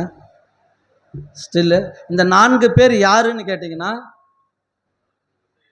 அதான் 4 திசையில் 4, அதாவது கிரீக்கை வந்து 4 பிரிச்சுக்கிட்டாங்க, 4 ராஜாக்கள். அந்த அது போடும்போது இப்போ இவர் பேர் என்னங்க, யாருங்க? கெசாண்டர். இவர் ஒரு ராஜா. அடுத்தது ஒரு பிக்சர் போடுங்க. இவருங்க, இவர் ஒருத்தர். அடுத்தது இவர் செல்கஸ் மட்டும் மைண்டில் வச்சுக்கோங்க. இவர் பாருங்க தென் திசை ராஜா. பைபிளில் தென் திசை ராஜான்னு போட்டிருந்தா அது இவர் தான். அடுத்தது அந்த தெலோமி, அது போடுங்க. இவர் வந்து தென் திசை ராஜா. ஓகேங்களா? இவர் வந்து எகிப்தை கைப்பற்றுவார். இந்த அலெக்சாண்டருக்கு அப்புறம் இந்த 4 பேர் தான் என்ன பண்ணிட்டாங்கன்னா கிரேக்க 4 பகுதியாக பிரித்து அரசாட்சி பண்ண நபர் நம்ம படிச்சிட்டோம். இவங்க 4 பேர் ஓகே. ஆனால் இங்கே வசனம் என்ன சொல்லுதுன்னா 8:9 படித்து பார்த்தீங்கன்னா சின்ன கொம்புன்னு போட்டிருக்குது. யார் இந்த சின்ன கொம்பு? சின்ன ராஜா. அப்போ இவங்களோட காலப்பகுதி எப்போனா கிரேக்க ராஜ்யத்து காலப்பகுதி. இவங்க காலப்பகுதியில் அப்போ சின்ன கொம்பு ஒன்று வரும்னு போட்டிருக்குது. அப்போ இவங்க காலப்பகுதியில் அந்த சின்ன கொம்பு வந்துருச்சா? வரலையே. அப்போ அந்த சொப்பனத்தில் எதை பற்றி பேசுகிறாரு அப்படின்னு கேட்டிங்கன்னா தானியேல் முழுக்க ஒரே ஒரு ராஜ்யத்தை தான் மென்ஷன் பண்ணிக்கிட்டே இருக்கிறாரு. அந்தி கிறிஸ்துவை பற்றி அதிகமாக மென்ஷன் பண்ணுறாரு. இந்த ராஜ்யத்துக்குள்ளார யார் கொண்டு வராருன்னு கேட்குறப்ப சின்ன கொம்பு கொண்டு வந்துட்டார். ஆனால் பாபிலோன் சாம்ராஜ்யம் படித்தோமா, அந்த பாதம் கடைசி அதுலேயும் சின்ன கொம்பு வந்துச்சுங்களா? அந்த மிருகத்தை பார்த்தோமா, அந்த 10 தலை இருந்துச்சா, அந்த கொம்பில் 10 கொம்பு அந்த மிருகத்து மேலே, அதில் 3 பிடுங்கப்பட்டதுன்னு படித்தோமா? அப்போ ரோமையும் பற்றி மென்ஷன் பண்ணுதா? என்ன இது? ரோமையும் மென்ஷன் பண்ணுது, கிரீக்கையும் மென்ஷன் பண்ணுது. என்ன பிரச்சனை இது? அப்போ எதை பற்றி பேச வர்றாரு ஆண்டவர்? இது கேட்கணும் இல்லைங்களா? அப்போ ஏதோ ஒரு ராஜ்யத்தை எங்கேயோ ஒரு மென்ஷன் பண்ணிக்கிட்டே வர்றாரு. ஒன்று அது ரோம் சாம்ராஜ்ய கடைசி எண்டில் வரணும் சின்ன கொம்பு, அப்படி இல்லைன்னா கிரேக்க ராஜ்யத்தில் வரணும். ஆனால் அது கீழே பாருங்கள் 8:10 படிங்க சிஸ்டர். அது வானத்தின் சேனை பரியந்தம் வளர்ந்து அதன் சேனையாகிய நட்சத்திரங்களில் சிலவற்றை பூமியிலே விழப்பண்ணி அவைகளை மிதித்தது. 11 அது சேனையினுடைய அதிபதி பரியந்தமும் தன்னை உயர்த்தி அவரிடத்தில் இருந்த அன்றாட பலியை நீக்கிற்று. அவருடைய பரிசுத்த ஸ்தலம் தள்ளுண்டது. அதில் 12 படிச்சிருங்க சிஸ்டர். பாதகத்தை நிமித்தம் அன்றாட பலியோடும் கூட சேனையும் அதற்கு ஒப்பு கொடுக்கப்பட்டது. அது சத்தியத்தை தரையிலே தள்ளிற்று. அது கிரியை செய்த அனுகூலம் அடைந்தது. இப்போ இந்த வசனம் பார்க்குறப்ப இது எந்த காலத்துக்கு பொருந்தும்? எந்த காலத்துக்கு பொருந்தும்? இது கடைசி காலத்துக்கு தானே பொருந்தும். ஏன்னு கேட்குறப்ப அன்றாட பலி எப்போ நீக்கப்படும்? 3 வருஷம். அது எப்போ நீக்கப்படும்? வெளிப்படத்தில் படிக்கிறோமா இல்லைங்களா? அப்போ இந்த கேள்வியெல்லாம் வச்சு பார்த்தா இது கிரீக் ராஜ்யத்தில் நடந்த மாதிரியே கிடையாது. அது இப்போ வரக்கூடிய காலத்தில் தான் சொல்லுது. அப்போ ஆண்டவர் எதை தான் சொல்ல வர்றாரு அப்படின்னு கேட்டிங்கன்னா இந்த செல்கியஸ் போட்டோம் இல்லைங்களா, அந்த போடுங்க அந்த பிக்சரை. இப்போ நமக்கு என்ன கேள்வின்னு கேட்டிங்கன்னா ஆண்டவர் ஒரே ஒரு விஷயத்தை தான் மென்ஷன் பண்ணுறாரு. அது கடைசி காலத்தில் நடக்க போகிற விஷயத்தை மென்ஷன் பண்ணிக்கிட்டே இருக்கிறாரு. ஒன்று, ரோம் சாம்ராஜ்யத்தை பார்த்துட்டோம், 10 விரல்கள். ரெண்டாவது ஒரு விஷயத்தை மென்ஷன் பண்ணுறாரு. அது கிரீக், வெள்ளாடும் செம்பெரியாடும் சண்டை போடுது. அதுலேருந்து வர 4 பிரிஞ்சிச்சு நம்ம பார்த்தோம். அந்த 4ல் ஒன்று சின்ன கொம்புன்னு படிக்கிறப்ப தான் ஒரு பாடம் நம்ம முன்னாடி எடுத்திருப்போம். என்னென்னா இஸ்ரவேலோடைய என்னன்னா ஒரு பாடம் எப்படின்னு கேட்டிங்கன்னா, உங்கள் வீடு பாழாக்க விடப்படுறதுல வந்து ஒரு அருவருப்பு எங்கே வைக்கப்பட்டுச்சுங்க? இஸ்ரேல் தேசத்தில் வைக்கப்பட்டார். அவர் யாருன்னு நம்ம சொன்னோம்? அந்தியோக்கு எபிஃபேனஸ். கேள்விப்பட்டோமா? நம்ம தேவாலயத்தில் பன்றியை அறுத்து வச்சாரு அப்படின்னு ஒரு பாடம் நம்ம எடுத்தோம் இல்லைங்களா? அந்த அந்தியோக்கு எபிஃபேனஸ் எந்த தேசத்தை உடையவர்னு பார்த்தீங்கன்னா இவங்க தான், இந்த செல்கேஸ் வம்சத்தார் தான் அவங்க. இதுலேருந்து வரவர் தான் யாருன்னு கேட்குறப்ப அந்த பிக்சர் ஒன்று போட்டோம்ல, நேம் போட்டிருப்போம்ல, இதை நேம் பாருங்க. தளபதிகள் பிரித்து எடுத்த இடம் கடைசியாக பாருங்க, கடைசி கீழ் பேட்ச் சிரியா வடக்கு அலெக்சாண்ட்ரியா ராஜ்யத்தில் கிழக்கு பகுதி உள்ளதுன்னு போட்டுக்கிறோம் இல்லைங்களா? இந்த செலுகேஸ்ல தான் யார் வர்றாருன்னா அந்தியோக்கு எபிஃபேனஸ் கடைசியாக அவர் வராரு. அந்த வகையிலேருந்து தான் வராரு. அந்த வகையிலேருந்து வந்த நபர் என்ன பண்ணான்னு கேட்டிங்கன்னா, தேவாலயத்தை கைப்பற்றி இந்த சிரியா எங்கே இருக்குன்னு கேட்குறப்ப, சிரியா இஸ்ரேல்னா பக்கம் தேசம் தானே, அது எல்லாத்தையும் இவர் அரசாட்சி பண்ணி தேவாலயத்துக்குள்ள ஜூஸ் அப்படின்ற ஒரு தெய்வத்தின் சிலையை வச்சு பன்றியை பலி செலுத்தி பாலாக்கு அருவருப்பை வைத்தவர் யாருன்னு கேட்டிங்கன்னா அந்த அந்தியோக்கு எபிஃபேனஸ். இதை நம்ம கேள்விப்பட்டிருப்போம். இந்த அந்தியோக்கு எபிஃபேனஸோடைய வகையறா தான் இவங்க செலுக்கஸ். அப்போ நமக்கு என்ன கேட்டீங்கன்னா, அப்போ அந்த சின்ன கொம்பு அவரா இருப்பாரா? புரியுதுங்களா? அவரா இருக்குமோ அப்படின்னு கேட்டோம்னா, எப்பயுமே வேதத்தில் ஒரு விஷயத்தை பற்றி பேசினா அந்த விஷயத்துக்கு நிழல் எங்கனாச்சும் இருக்கணுமா, இருக்கக்கூடாதா? பவுல் என்ன சொல்கிறாருங்க, நம்மளுக்கு முன்னாடி எழுதப்பட்டதெல்லாம் திஷ்டாந்தமாக இருக்குது. அப்போ ஒரு விஷயத்த முன்னாடி சொல்லப்பட்டது அப்படி பின்னாடி நடக்கணுமா, நடக்கூடாதா? உதாரணத்துக்கு ஒன் வேர்ல்டு ஒன் கவர்மெண்ட், ஒரு ராஜ்யம் வரப்போகுது. இந்த ராஜ்யம் பைபிளில் இருக்குதா இல்லைங்களா? ஒன் வேர்ல்டு ஒன் கவர்மெண்ட் யார் பண்ணா? யாருங்க? அது வெளிப்படுத்தல் நம்ம படிக்கிறோம். பழைய ஏற்பாட்டில் பாபிலோன்ல யார் ஃபர்ஸ்ட் கட்டினது? நேபுகாத்நேச்சார்ல. வேதத்தில் நிம்ரோத்னு ஒருத்தர் இருக்கிறாருங்களா? நிம்ரோத் பாபிலோன் கட்டினாருங்களா? ஜனங்கள் சிதறி போகாதபடிக்கு. ஆனால் தேவன் என்ன சொன்னார்? சிதறி போய் இனப்பெருக்கம் பண்ணணும். ஆனால் அவர் என்ன சொன்னார்? ஒரே இடத்துல இருக்கணும். அவர் தான் one world one government first start பண்ணவர். அந்த ஒன் வேர்ல்டு ஒன் கவர்மெண்ட் தான் மீண்டும் எங்கே வரப்போகுது? பைபிளில் வெளிப்படுத்தல் படிக்கிறோம், மகா பாபிலோன். அப்போ பாபிலோன் மீண்டும் கட்டப்படும், மீண்டும் வரப்போகுது. அதை தான் எப்பயுமே வேதத்தில் பார்த்தீங்கன்னா ஒன்று பழைய ஏற்பாட்டில் நடந்திருக்கும், இன்னொன்று புதிய ஏற்பாட்டில். அப்போ 2 விஷயத்தை வந்து சொல்லிக்கிட்டே வருவார் கடவுள். அதனால தான் இந்த செலுக்கியஸ் ஃபேமிலியில் பார்க்குறப்ப யார் வரும்? அந்தியோக்கு எபிஃபேனஸ் வராரு. இந்த அந்தியோக்கு எபிஃபேனஸ் மாதிரியே கடைசி காலத்தில் யார் வரப்போறா? அந்த சின்ன கொம்பு வரப்போகுது. அதுக்கு தான் இந்த நிழலை என்ன சொல்கிறாருன்னா, அந்த சின்ன கொம்பு அந்த 4 பகுதியாக பிரிக்கப்படுற அந்த ராஜ்யத்தில் ஒரு சின்ன கொம்பு முளைக்கும். அந்த கொம்பு எங்கே போகும்? சிங்காரமான தேசத்தில் போய் வளரும் அப்படின்னு சொன்னது. இது வந்து அந்தி கிறிஸ்துவை பற்றி பேசுகிறாரு. ஆனால் உண்மையாலுமே நடந்தது அந்தியோக்கு எபிஃபேனஸ் அப்படின்றது ஒருத்தர் நடத்திட்டாரு. அந்த நிழல் தான் அது. இப்போ பார்க்கலாம். இப்போ தானியேல் 8:14 படிங்க சிஸ்டர். 8:13 14 அப்படி 2 வசனமும். பரிசுத்தவானாகிய ஒருவன் பேச கேட்டேன். அப்பொழுது வேறொரு பரிசுத்தவான் பேசினவரை நோக்கி, அன்றாட பலியை குறித்தும் பால் கடிப்பை உண்டாக்கும் பாதகத்தை குறித்தும் பரிசுத்த ஸ்தலமும் சேனையும் மிதிப்பட ஒப்பு கொடுக்கப்படுவைகளை குறித்தும் உண்டான தரிசனம் எதுவரைக்கும் இருக்கும் என்று கேட்டான். அவன் என்னை நோக்கி, 2300 ராப்பகல் செல்லும் வரைக்கும் இருக்கும், பின்பு பரிசுத்த ஸ்தலம் சுத்திகரிக்கப்படும் என்றான். அதே நாங்கள் 2300 ராப்பகல் என்னது? அது 2300 ராப்பகல் நம்ம கேள்வி வருவீங்களா? அப்போ எதுக்கு இது வசனம் இப்படி சொல்லிக்கிறாரு அப்படின்னு பார்த்தீங்கன்னா, இப்போ நீங்கள் என்ன பண்ண இந்த மாதிரி வசனம் படிக்கிறப்ப தானியேல் 9ஆம் அதிகாரம் லாஸ்ட் வசனத்தில் போயிட்டீங்கன்னா 27 போயிட்டீங்கன்னா அவன் எத்தனை வாரம் உடன்படிக்கை பண்ணுறான்? 1 வாரம் அளவுக்கு உடன்படிக்கை. 1 வாரம்னா 7 வருஷம். அப்போ அந்த வசனம் எங்கே பிரதர்? அந்த வசனம் மாறிச்சு போடுங்க. அந்த இதில் பார்க்குறப்ப எத்தனை சொல்கிறாரு? 2300. அப்போ அது எத்தனை வருஷம் வருங்க? 2300 ராப்பகல்லாம் டக்குன்னு சொல்லணுமே, எத்தனை வருஷம் வரும்? அதுக்கு தான் சொன்னால் தானியேல் 9 லாஸ்ட்டு. 1 வாரம். 1 வாரம்னா 7 வருஷம். அப்போ இது எத்தனை வருஷம் இருக்குங்க? இது 7 வருஷத்துக்கு உண்டான தீர்க்க தரிசனம் தான், அந்த பகுதியில் தான் பற்றி பேசுகிறாரு. அப்போ அவன் அந்த ஒரு வாரம் அளவுக்கு சமாதான உடன்படிக்கை, அந்த ஒரு வாரம் முடிந்து அந்த பாதி சென்ற பின்னாடி என்ன பண்ணுறான், பலியும் காணிக்க ஒளிய பண்ணுறான், பாலாக்கு அருவருப்பு சட்டையோட வந்து ஒருத்தர் இறங்குறான்னு படிக்கிறோம். அந்த காலப்பகுதியில் தான் இங்கேயும் மென்ஷன் பண்ணுறாரு. ஏன்னு கேட்டிங்கன்னா வேதத்தில் அத்தாரிட்டி கொடுத்துக்கிட்டே வராரு, அது எந்த காலம்னு சொல்லி கொடுத்துக்கிட்டே வர்றதுனால தான் இந்த வசனங்களை படிக்கிறோம். இப்போ என்னன்னா தானியேல் 8:20 அதை வாசிங்க. நீ கண்ட 2 கொம்புள்ள ஆட்டுக்கடா மேதியா பெர்ஷியா தேசங்களின் ராஜாக்கள். அது கீழே அப்படியே படிங்க சிஸ்டர்.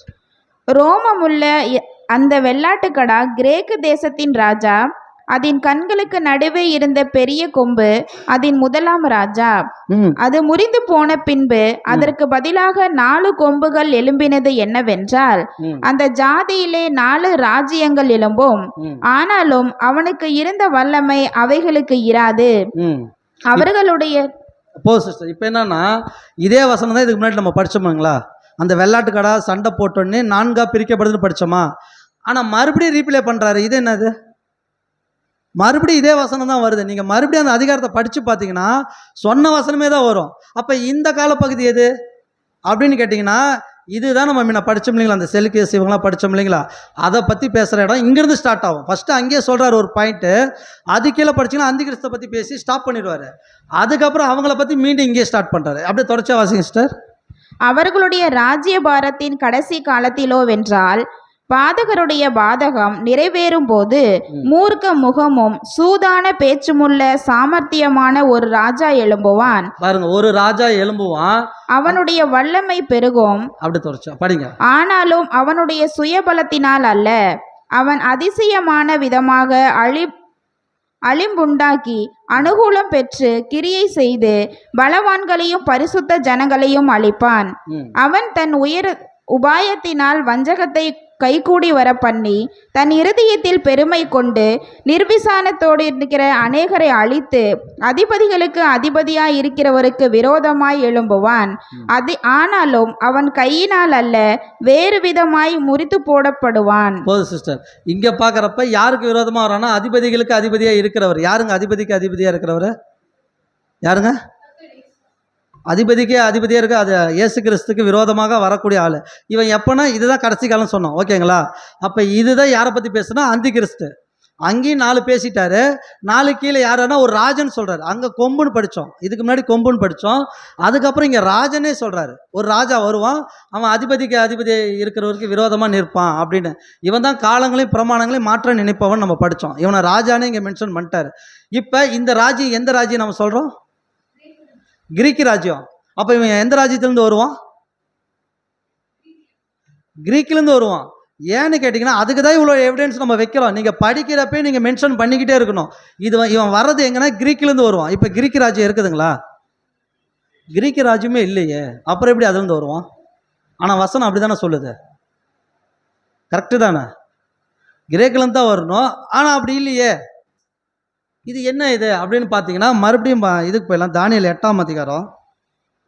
தானியேல் 8 தான் நம்ம வாட்சமா. ஒரே நிமிஷம், தானியேல் 10க்கு போயிருங்க. 10:1 வாசிங்க. பெர்ஷியாவின் ராஜாவாகிய கோரேஸ் அரசாண்ட 3ஆம் வருஷத்திலே பெல்சாத்சார் என்று பெயர் தரிக்கப்பட்ட தானியேலுக்கு ஒரு காரியம் வெளியாக்கப்பட்டது. அந்த காரியம் சத்தியமும் நீடிய யுத்தத்துக்கு அடுத்ததுமாய் இருக்கிறது. போது சிஸ்டர், என்ன சொல்றாங்க? நீடிய, அண்டர்லைன் பண்ணிக்கோங்க, நீடிய யுத்தம். அப்படியே படிங்க சிஸ்டர். அந்த காரியத்தை அவன் கவனித்து தரிசனத்தின் பொருளை அறிந்து கொண்டான். அந்த நாட்களில் தானியேலாகிய நான் 3 வாரமளவும் துக்கி கொண்டிருந்தேன். அந்த 3 வாரங்களாகிய நாட்கள் நிறைவேறும் மட்டும் ருசிகரமான அப்பத்தை நான் புசிக்கவும் இல்லை, இறைச்சியும் திராட்சரசமும் என் வாய்க்குள் போகவும் இல்லை, நான் பரிமளத்தையும் பூசிக்கொள்ளவும் இல்லை. சிஸ்டர், இப்ப ஒரு தரிசனத்தை பார்த்துட்டாரு, அது நீண்ட யுத்தத்துக்கு அடுத்ததுன்னு பார்த்துட்டாரு. இதை பார்த்துட்டு தானியேல் எப்படிங்க இருக்கிறாரு? நல்லா குளிச்சுட்டு மேக்கப் செண்டு போட்டுக்கிட்டு கறி சாப்பிட்டு திருப்தியாக வாங்குறாரு. அவர் குளிக்கல, எதுவுமே பண்ணலை. ஏன் அப்படி இந்த தரிசனத்தில் என்ன கண்டுட்டாரு? இப்போ ஒரு சிம்பிளாக ஒன்று சொன்னால், நம்ம பக்கத்து வீட்டுக்காரனுக்கு சண்டை வருது, இப்போ நாம் எப்படி இருப்போம்? குளிக்காமல் சாப்பிடாம இருப்போமா? எப்படா சண்டை நடக்கும், எப்படா அடிச்சுக்குவானுங்க, பார்த்தலாம்டா இன்னைக்கு ஒரு அப்படின்னு வேடிக்கை அப்படி தானே இருப்போம். ஆனால் தானியேல் ஏன் அப்படிங்கிறாரு? எவனோ அடிச்சுட்டு போகிறானுங்க, நம்மளுக்கு என்ன, கறி கிரி சாப்பிட்டு சந்தோஷமா இருக்குது, அவருக்கு என்ன பிரச்சனை? இங்கே என்ன பிரச்சனைனா, பக்கத்து வீட்டுக்காரர் நடக்கிறப்ப நம்ம சிரிப்போம், ஆனால் நமக்குள்ளே அடித்தடி வந்துச்சுன்னா பயத்தில் இருப்போம், சாப்பிட மாட்டோம். இந்த பிரச்சனை என்னைக்கு வெடிக்குமோன்னு பயம். அதே தான் அங்கே அவர் என்ன பண்ணிட்டாருன்னா, சொந்த இனத்துக்கு ஒரு பிரச்சனை வரப்போகுது, அதை பார்த்துட்டு என்ன பண்ணிட்டாருன்னா 3 வாரம் என்ன பண்ணிக்கிறாரு, எதுவுமே ஒரு மனுஷன் 3 வாரம் குளிக்கல புசிக்கல எதுவுமே பண்ணலை, அவ்வளோ துக்கம். அப்போ அந்த கடைசி காலத்தில் அப்போ எவ்வளோ பெரிய பிரச்சனை இருக்க போகுது அந்த இனத்துக்கு, அதை நினச்சி தான் ஒரு துக்கத்தில் இருக்கிறாரு. அப்படியே தொடர்ச்சியாக வாசிங்க சிஸ்டர். 1ஆம் மாதம் 24ஆம் தேதியிலே நான் இதெக்கேல் என்னும் பெரிய ஆற்றங்கரையில் இருந்து என் கண்களை ஏறெடுக்கையில் சணல் வஸ்திரம் தரித்து தமது அறையில் ஊப்பாசியின் தங்கக் கச்சையை கட்டி கொண்டிருக்கிற ஒரு புருஷனை கண்டேன். அவருடைய சரீரம் படிக பச்சையைப் போலவும், அவருடைய முகம் மின்னலின் பிரகாசத்தைப் போலவும், அவருடைய கண்கள் எரிகிற தீபங்களைப் போலவும், அவருடைய புயங்களும் அவருடைய கால்களும் துளக்கப்பட்ட வெண்கல நிறத்தைப் போலவும், அவருடைய வார்த்தைகளின் சத்தம் ஜனக்கூட்டத்தின் ஆரவாரத்தைப் போலவும் இருந்தது. இவர் யாருங்க? கர்த்தராகிய இயேசு கிறிஸ்து யார் ஃபர்ஸ்ட் பார்த்துட்டா? தானியேல் பார்த்துருக்கிறாரு. யாருனாச்சும் ஒருத்தர் வந்து நம்ம கிட்ட இயேசு கிறிஸ்துவும் பிதாவும் பரிசுத்த ஆவியாரும் ஒன்று தான் அப்படின்னு நம்ம சொன்னால், தானியேலே ஏகப்பட்ட எவிடன்ஸ் இருக்குது. ஏன்னு கேட்டிங்கன்னா, தானியேலில் படிக்கிறப்ப அந்த மிருகத்தை படிக்கிறோம், அந்த கொம்பை படிக்கிறப்ப அந்த லிஸ்ட்டில் பார்த்தீங்கன்னா 7ஆம் அதிகாரத்தில் நீண்ட ஆயுசு உள்ளவர் ஒருத்தர் இருக்கிறாரு, அவர்கிட்ட மனுஷகுமாரன் ஒருத்தர் கொண்டு வரப்படுறாரு நம்ம படிக்கிறோமா? அப்போ இயேசு கிறிஸ்து பிதாவும் வேறன்றதுக்கு எவிடன்ஸும் இங்கே தானியேலே கொடுத்துட்டாரு. தானியேல் தான் மனுஷகுமாரனை பற்றி வெளிப்படுத்துறாரு. அதுக்கு முன்பதாக யாரும் இவ்வளோ டீட்டெயிலாக சொல்ல, மனுஷகுமாரன் ஒருத்தர் வந்துட்டாரு. அது கீழே படிங்க சிஸ்டர். தானியேலாகிய நான் மாத்திரம் அந்த தரிசனத்தை கண்டேன், என்னோடே இருந்த மனுஷரோ அந்த தரிசனத்தை காணவில்லை. அவர்கள் மிகவும் நடுநடுங்கி ஓடி ஒளிந்து கொண்டார்கள். நான் தனித்து விடப்பட்டு அந்த பெரிய தரிசனத்தை கண்டேன். என் பெலன் எல்லாம் போயிற்று, என் உருவம் மாறி வாடி போயிற்று, திடனற்று போனேன். அவருடைய வார்த்தைகளின் சத்தத்தை கேட்டேன். அவருடைய வார்த்தைகளின் சத்தத்தை நான் கேட்கும்போது நான் முகம் விழுந்து நித்திரை போகிறவனாய் தரையிலே முகங்குப்புற விழுந்து கிடந்தேன். போது சிஸ்டர், இந்த தானியேல் 10 இது ஃபுல்லாக படித்து பார்த்தீங்கன்னா இந்த தரிசனத்தை பற்றி பேச மாட்டார். அங்கே நடக்கிற நிகழ்வு அவர் தன்னை இதை பற்றி பேசிக்கிட்டே இருப்பார், ஆனால் டீட்டெயில் சொல்ல மாட்டார். அது எங்கே நீங்கள் படிக்கணும், தானியேல் 11ஆம் அதிகாரம் எடுத்துக்கோங்க. 11:2 வசனத்திலிருந்து அப்படியே படிங்க சிஸ்டர். இப்போது நான் மெய்யான செய்தியை உனக்கு அறிவிப்பேன். இதோ இன்னும் 3 ராஜாக்கள் பெர்சியாவில் எழும்புவார்கள். அதன் பின்பு 4ஆம் ராஜாவாய் இருப்பவன் எல்லாரிலும் மகா ஐஸ்வர்ய சம்பன்னனாகி தன் ஐஸ்வர்யத்தினால் பலங்கொண்டு கிரேக்கு ராஜ்யத்துக்கு விரோதமாய் சகலரையும் எழுப்பி விடுவான். அதில் 3 படிங்க. ஆனாலும் பராக்கிரமம் உள்ள ஒரு ராஜா எழும்பி பிரபலமாய் ஆண்டு தனக்கு இஷ்டமானபடி செய்வான். இங்கே என்ன பற்றி பேசுகிறாருன்னா மேதே பெர்சியர்கள் ப்ளஸ் கிரேக்கரை பற்றி பேசிட்டாரு. 4 படிங்க அப்படியே. அவன் எழும்பின பின்பு அவனுடைய ராஜ்யம் உடைந்து போய் வானத்தின் 4 திசைகளிலும் பகுக்கப்படும். ஆனாலும் அது அவனுடைய சந்நிதியாருக்கு அல்ல, அவன் செய்த ஆளுகையின்படியும் அல்ல. அவனுடைய ராஜ்யம் பிடுங்கப்பட்டு அவனுடையவைகள் அல்லாத வேறே பேர்களிடமாய் தாண்டி போகும். இப்போ இங்கே என்ன சொல்றாருன்னா 4ஆ பிரிக்கப்படுன்ட்டார். இது கிரேக்க பற்றி தான் சொல்லிட்டாரு. அடுத்து 5 படிங்க. தென்றிசை ராஜா பலவானாய் இருப்பான், ஆனாலும் அவனுடைய பிரபுக்களில் ஒருவன் அவனை பார்க்கிலும் பலவானானாகி ஆளுவான். இவனுடைய ஆளுகை பலத்த ஆளுகையாய் இருக்கும். இப்போ பார்த்தீங்கன்னா தொடர்ச்சியாக நீங்கள் வாட்சி பார்த்தீங்கன்னா வடதிசை தென் திசைன்னு இப்போ பேசிக்கிட்டே வருவார். இப்போ நமக்கு இன்னொரு கேள்வி என்னென்னா, இந்த வடதிசை தென் திசை நம்ம படிக்கிறோம் இல்லைங்களா, எதை மையமாக வச்சு வடதிசை தென் திசைன்னு சொல்கிறாரு தானியேல்? ஏதோ ஒன்று மையமாக வைக்கணுமில்ல. இப்போ நம்ம என்ன சொல்லுவோம்னா, கிழக்கு மேற்குனா சூரியனை பார்க்குறோம், கிழக்கு மேற்கு அப்படின்னு நம்ம படிக்கிறோம். அதே மாதிரி இவர் தென் திசை வடதிசைன்னா எதை மையமாக வச்சு சொல்லணும்? பரலோகங்களா? அதான் வட பூமிக்கும் பரலோகத்துக்கும் சண்டை நடந்துட்டு இருக்குது, அப்படிதானே மென்ஷன் பண்ணலாங்களா? அப்படின்னா அப்படி இல்லைங்க. இது எப்படி சொல்கிறாருன்னா, ஏதோ ஒரு தேசத்தை மையப்படுத்துகிறாரு. மையப்படுத்தி அங்கிருந்து தான் சொல்றாரு வட திசை தென் திசைன்னு. அப்போ அவர் எந்த தேசத்துக்காக ஜெபம் பண்ணாரு? அதுதான் பாயிண்ட். அப்போ இஸ்ரவேலுக்கு வடக்கு, இஸ்ரவேலுக்கு தெற்கு, இஸ்ரவேலுக்கு கிழக்கு, மேற்கு, அப்படிதானே வரணும். அப்போ பைபிளில் வடக்கு மேற்கு கிழக்கு நீங்கள் படிச்சீங்கன்னா அது இஸ்ரவேலை மையம் வச்சு பாருங்கள், அதுதான் கரெக்டாக பொருந்தும். இஸ்ரவேலுக்கு வடக்கு, இஸ்ரவேலுக்கு தெற்கு, மேற்கு. ஏன்னு கேட்டிங்கன்னா முழுக்க முழுக்க வேதத்தில் இருக்கிற எல்லாமே இஸ்ரவேல் மையம்தான் வச்சு பேசியிருக்கிறார் தானியேல். அப்போ இஸ்ரவேலுக்கு இப்போ வசனம் எப்படி சொல்லுதுன்னா, தானியேல் 11:13 படிங்க. சில வருஷங்கள் சென்ற பின்பு வடதிசை ராஜா திரும்ப முந்தின சேனையிலும் பெரிதான சேனையை சேர்த்து மகா பெரிய சேனையோடும் வெகு சம்பத்தோடும் நிச்சயமாய் வருவான். இப்ப வட திசைன்னு போட்டுருச்சு. அடுத்தது 14 படிங்க. அக்காலங்களில் தென்திசை ராஜாவுக்கு விரோதமாக அநேகர் எழும்புவார்கள். போதும் சிஸ்டர், இங்க தென் திசை ராஜான்னு போட்டுருச்சு. அது என்ன வட திசை ராஜா தென் திசை ராஜா அப்படின்னு கேட்டீங்கன்னா நம்ம அந்த பிக்சர்ல காட்டணும். வட திசை ராஜா யாருங்க? அவரு செலுக்காஸ். வடதிசை, இது நீங்கள் மைண்டில் வச்சுக்கோங்க. வடதிசை ராஜா இவர் எந்த பகுதி? அந்த இது போடுங்க பிரதர், அந்த நேம் எழுதியிருப்போம் இல்லைங்களா? இதை நீங்கள் மைண்டில் வச்சுட்டிங்களா இந்த தீர்க்க தரிசனம் நம்மளுக்கு கொஞ்சம் ஈஸியாக புரியும். இப்போ வடதிசை ராஜா நம்ம படிச்சிட்டோம். வடதிசை ராஜா எந்த பகுதி அப்படின்னு நீங்கள் எடுத்துக்கிட்டிங்கன்னா கடைசி பாருங்க, வடதிசை எதுங்க? சிரியா. இப்போ புரியுதுங்களா? சிரியா, சிரியா பகுதி தான் வடதிசை. இஸ்ரேலுக்கோட வடக்கு எதுன்னு கேட்டிங்கன்னா சிரியா. அடுத்தது தென் திசைன்னு படித்தோம். தென் திசை எதுங்க? கரெக்டாக சொல்லிட்டாரு, எகிப்து. பார்த்து சொல்லிக்கிறாரு, எகிப்து. அப்போ சிரியாவும் வடக்கும். அப்போ தானியேல் சொல்கிறாரு சிரியாலேருந்து ஒரு ராஜா எங்கே போகிறான்? எகிப்துக்கு போகிறான். தென் திசை எகிப்துக்கு போகிறான். அங்கே இருக்கிறவன் மறுபடியும் எங்கே வரான்? இதை தான் பைபிளில் தானியேல் சொல்கிறாரு. வடக்கு தெற்கு கிழக்கு மேற்குனா நல்லா புரிஞ்சுக்கணும், அது இஸ்ரேல் மையமாக வச்சு அந்த பகுதியில் தான் பற்றி பேசுகிறாரு. இப்போ இங்கே 2 ராஜாவை பார்த்துட்டோம். யாருன்னா வட திசை ராஜா, தென் திசை ராஜா. இந்த ஃபுல்லாக நீங்கள் 11 படித்து பார்த்தீங்கன்னா இவங்க 2 பேர் தான் சண்டை போட்டுக்கிட்டே வருவானுங்க. கடைசி வரைக்கும் இவங்க 2 பேர் தான் சண்டை போட்டு இருக்கிற மாதிரி இருக்கும். இந்த 2 பேர் சண்டை போடுறப்ப இந்த ராஜா எங்கே போய் குடியேறான்னு பார்க்குறப்ப வாசிக்கலாம். தானியேல் அதிலே 11:21 வாசிங்க. அவன் ஸ்தானத்தில் அவமதிக்கப்பட்டவன் ஒருவன் எழும்புவான். இவனுக்கு ராஜ்யபாரத்தின் மேன்மையை கொடாதிருப்பார்கள். ஆனாலும் இவன் சமாதானமாய் நுழைந்து இச்சகம் பேசி ராஜ்யத்தை கட்டிக்கொள்வான். இவன் ராஜ்யத்தை கட்டிக்கொள்வான். அது கீழே படிங்க.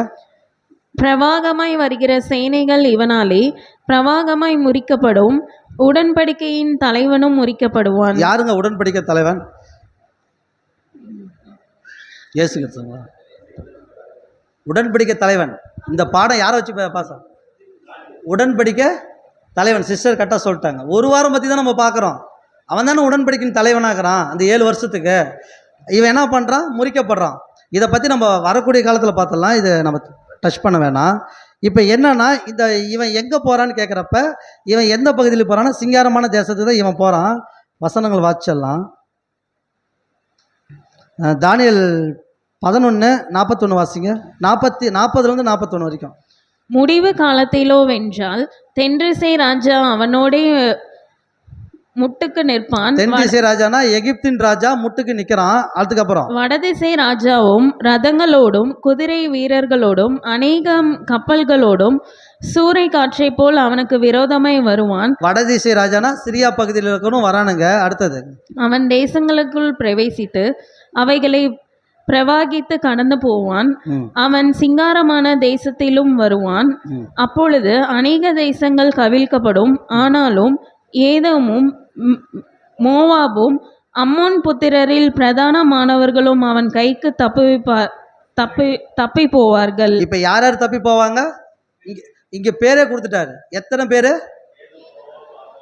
இவங்க 3 பேர் யார் கைக்கு தப்பி போவாங்க? அந்தி கிறிஸ்து கைக்கு தப்பி போவாங்க. அவன் சிங்காரமான தேசத்துக்கு வந்து எல்லாத்தையும் என்ன பண்ணுறான்? கவிழ்க்கப்படுறான். 3 பேர் தான் தப்பிக்கிறாங்களாம். இந்த 3 பேர் வேதத்தில் தெளிவாக பேரே கொடுத்துட்டாரு. அந்த 3 பேர் யாருங்க?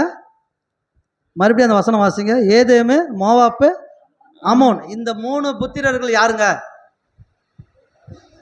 அமோன் யாரோட சந்ததி? மோவாப்பு யாரோட சந்ததி? ஓகே, அப்போ இதை பற்றி நம்ம தனியாக ஒரு பாடம் எடுத்துக்கலாம்.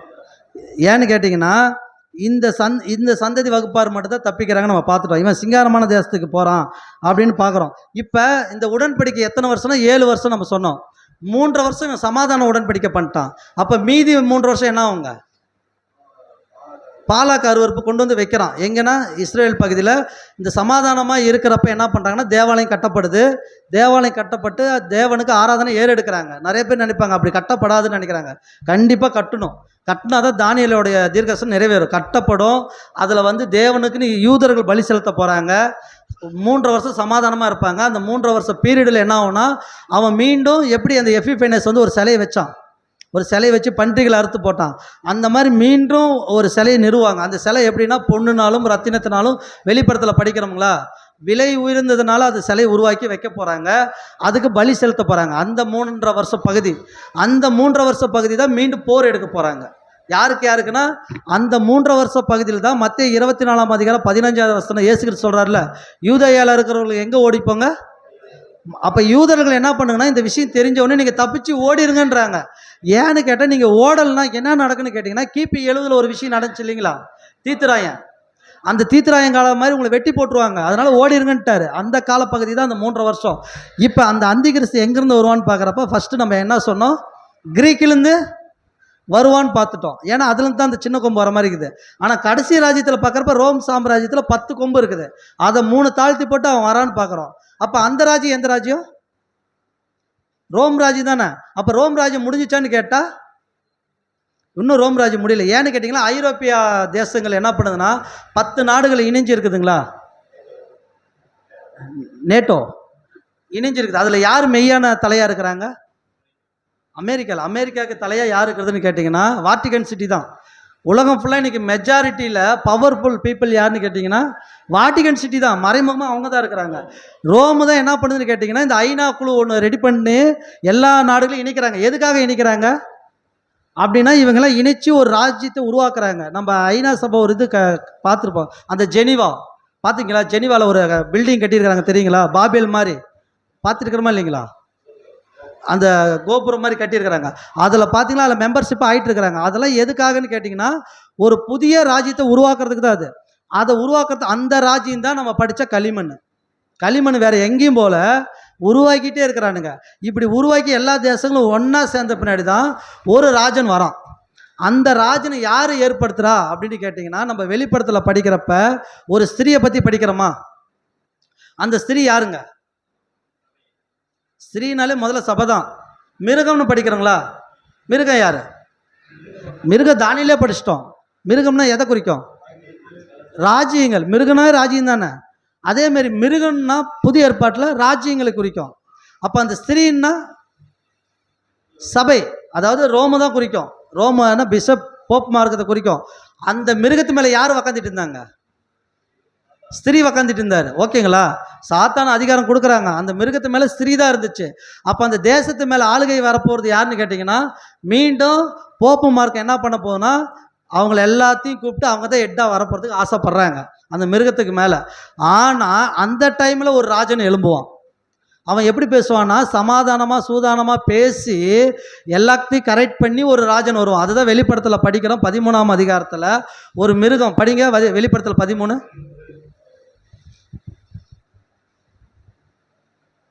வெளிப்படுத்தல் 13. நான் கண்ட மிருகம் சிறுத்தை போல். படிங்க. நான் கண்ட மிருகம் சிறுத்தையை போல் இருந்தது. சிறுத்தை யாரை குறிக்கும்? பழைய ஏற்பாட்டில் தானியேலில் டக்குன்னு வந்துருங்க. சிறுத்தைனா யாரு? அலெக்சாண்டர். அடுத்தது, அதன் கால்கள் கரடியின் கால்களை போலவும். கரடி யாருங்க? மேதோ பெர்ஷியர். அடுத்தது, அதன் வாய் சிங்கத்தின் வாயை போலவும் இருந்தன. பாபிலோன். அடுத்ததுங்க, வலுசர்பமானது தன் பலத்தையும் தன் சிங்காசனத்தையும் மிகுந்த அதிகாரத்தையும் அதற்கு கொடுத்தது. யார் கொடுக்குறா? வலுசர்பம் யாருங்க? சர்பனாலே சாத்தான் தான் சொல்லுவான். அப்ப இத்தனை ராஜ்யத்துக்கு மிக்சடா யார் வராங்க? இத்தனை ராஜ்யத்துக்கு மிக்சடா ஒருத்தன் வரான். அவனுக்கு ஆளுகை யார் தரப்போறா? சாத்தான் தான் தரப்போறான். அவனுக்கு ஆளுகை சாத்தான் தான் தரப்போறான். அது கீழே படிங்க. அதன் தலைகளில் ஒன்று சாவுக்கு ஏதுவாய் காயப்பட்டிருக்க கண்டேன். இந்த சாவுக்கு ஏதுவான காயம் எதுங்க? ஆமா, அது யாருக்கு விழுந்தது? சாத்தான்ல. அந்த ராஜ்யம் யாருக்கு விழுந்தது? இப்ப இல்லாம போன ராஜ்யம் யாருங்க? ரோம் ராஜ்யம் இல்லை. ஓகே, அடுத்தது படிங்க சிஸ்டர். ஆனாலும் சாவுக்கேதுவான அந்த காயம் சொஸ்தமாக்கப்பட்டது. பூமியில் உள்ள யாவரும் ஆச்சரியத்தோட அந்த மிருகத்தை பின்பற்றி அந்த மிருகத்திற்கு அப்படிப்பட்ட அதிகாரம் கொடுத்த வலு சர்ப்பத்தை வணங்கினார்கள். போ சிஸ்டர். இப்ப பின்பற்றுதல் அப்படின்னா, பின்பற்றுறது வந்து எதை வச்சு மென்ஷன் பண்ணுவாங்க? பின்பற்றுதல் இப்ப சத்தியம் இருக்கிறனால நம்ம சத்தியத்தை பின்பற்றோம். ஓகேங்களா? அப்ப பின்பற்றுதல்னா யாரையோ வச்சு பின்பற்றுறாங்கன்னா அப்ப ஏதோ ஒரு போதனை, ஏதோ ஒரு மதம், அப்படிதானே அர்த்தம் பின்பற்றுது. அப்போ ஒரு போதனை மதத்தை பின்பற்றுறவங்க யாரு? நம்ம ஸ்ரீனா யாரை சொன்னோம்? ரோம்ல இருக்கிற பிஷப் போப் மார்க் சொன்னோம். அப்ப பின்பற்றக்கூடியவங்க அவங்க தான். ஓகேங்களா? இப்ப அது கீழே படிங்க. அந்த மிருகத்திற்கு அப்படிப்பட்ட அதிகாரம் கொடுத்த வலு சிறப்பத்தை வணங்கினார்கள். அல்லாமலும் மிருகத்திற்கு ஒப்பானவர் யார், அதனோடு யுத்தம் பண்ணத்தக்கவர் யார் என்று சொல்லி மிருகத்தையும் வணங்கினார்கள். இப்போ என்னன்னு கேட்டிங்கன்னா, அடிப்பட்ட மிருகம் மீண்டும் வந்துருச்சு. வந்தோன்னு ஜனங்க எல்லாமே ஆச்சரியமாக பார்க்குறாங்க. என்னன்னா, ஒன்று போப்பு மார்க்குன்னு ஒன்று இதாயிருச்சு, டம்மியாக ஆயிடுச்சு. ஆனால் மறுபடியும் மெச்சாரிட்டி அது ஆட்சியில் வருது அப்படின்னு சொல்லி ஜனங்களாம் ஆச்சரியப்பட்டு அதை பின்பற்றக்கூடிய காலம் வரப்போகுது. அந்த காலப்பகுதியில் தான் யார் வரான்னு கேட்டால் ஒரு ராஜன் எழும்ப போகிறான். அந்த ராஜன் பார்த்தீங்கன்னா ஒரு 7 வருஷம் உடன்படிக்கை பண்ண போகிறான். இப்போ நம்மளுக்கு என்ன கேள்வினா, பாடத்தை முடிச்சிடலாம், டைம் ஓவர் ஆயிடுச்சு, முடிச்சிடலாம். இப்போ இந்த அந்தி கிறிஸ்தை பற்றி பார்க்குறப்ப இந்த ஒரு வாரம், ஓகேங்களா, 7 வருஷம், அந்த 7 வருஷத்தில் பாதி வருஷம் சமாதானம், பாதி வருஷம் வந்து தீமையான அரசாட்சி நம்ம பார்த்துட்டோம். இப்போ டோட்டலாக தானியேலோட 70 வார தீர்க்கதரிசனம் முடிஞ்சிருச்சுன்னா அந்த ஒரு வாரம் கேப் விட்டுருக்கிறாரு. அது எப்போ நடக்க போகுதுன்னு தெரியல. இப்போ இந்த தீர்க்கதரிசனம் நம்மளுக்கு கிளியர் ஆயிடுச்சு. இப்போ நம்மளுக்கு என்ன கேள்வின்னு கேட்டிங்கன்னா, யூதருக்கு ஆலயம் கட்டப்படணும். இப்போ அந்த இடத்துல என்ன இருக்குதுன்னு கேட்டிங்கன்னா, ஆலயம் இருந்த இடத்துல அல்-அக்ஸா பள்ளிவாசல் ஒன்று இருக்குது, டாம் ஆஃப் ராக் அப்படின்னு ஒன்று இருக்குது. டாம் ஆஃப் ராக்னா அந்த தங்கத்தில் இருக்கும் பாருங்க, அது ஒன்று. பக்கத்தில் அல்-அக்ஸா பள்ளிவாசல் இருக்குது. இது 2 இருக்குது. அந்த இடத்துல வந்து தேவாலயம் கட்ட முடியுமா? இன்னைக்கு மெஜாரிட்டி யார் பூமியில்? கிறிஸ்தவர்கள் இல்லை, முஸ்லீம் தான் மெஜாரிட்டி. அப்போ பார்க்குறப்ப அவங்க மெஜாரிட்டினா நாட்டில் தான் நம்ம கிறிஸ்தவர்கள். அப்படி பார்க்குறப்ப அந்த இடத்துல என்ன ஆகுன்னா 2 விஷயம் இருக்குது. முஸ்லீம் இது, அதை இடிக்க முடியுமா? போரில் தான் இடி. அண்ணன் ஒன்று சொன்னார், போரில் இடி. வேற யாரோ ஒன்று சொன்னாங்களே, தேவன்.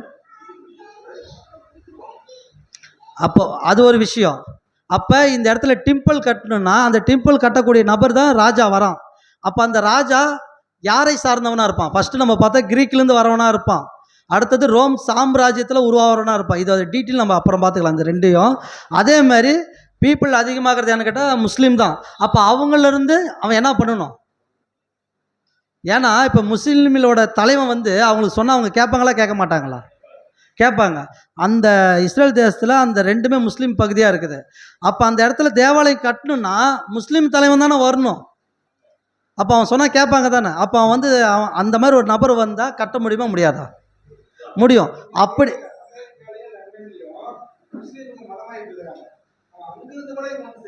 அதான். ஆனால் முஸ்லீம்லேருந்து ஒருத்தன் வரணும், வந்து சொன்னால் கேட்டுக்குவாங்க தானேங்களா? ஓகே, ஒரு விஷயம். அந்த மாதிரி வர நபர் தேவாலயத்தை கட்டுறப்ப யூதம் ஏற்றுக்குவானா?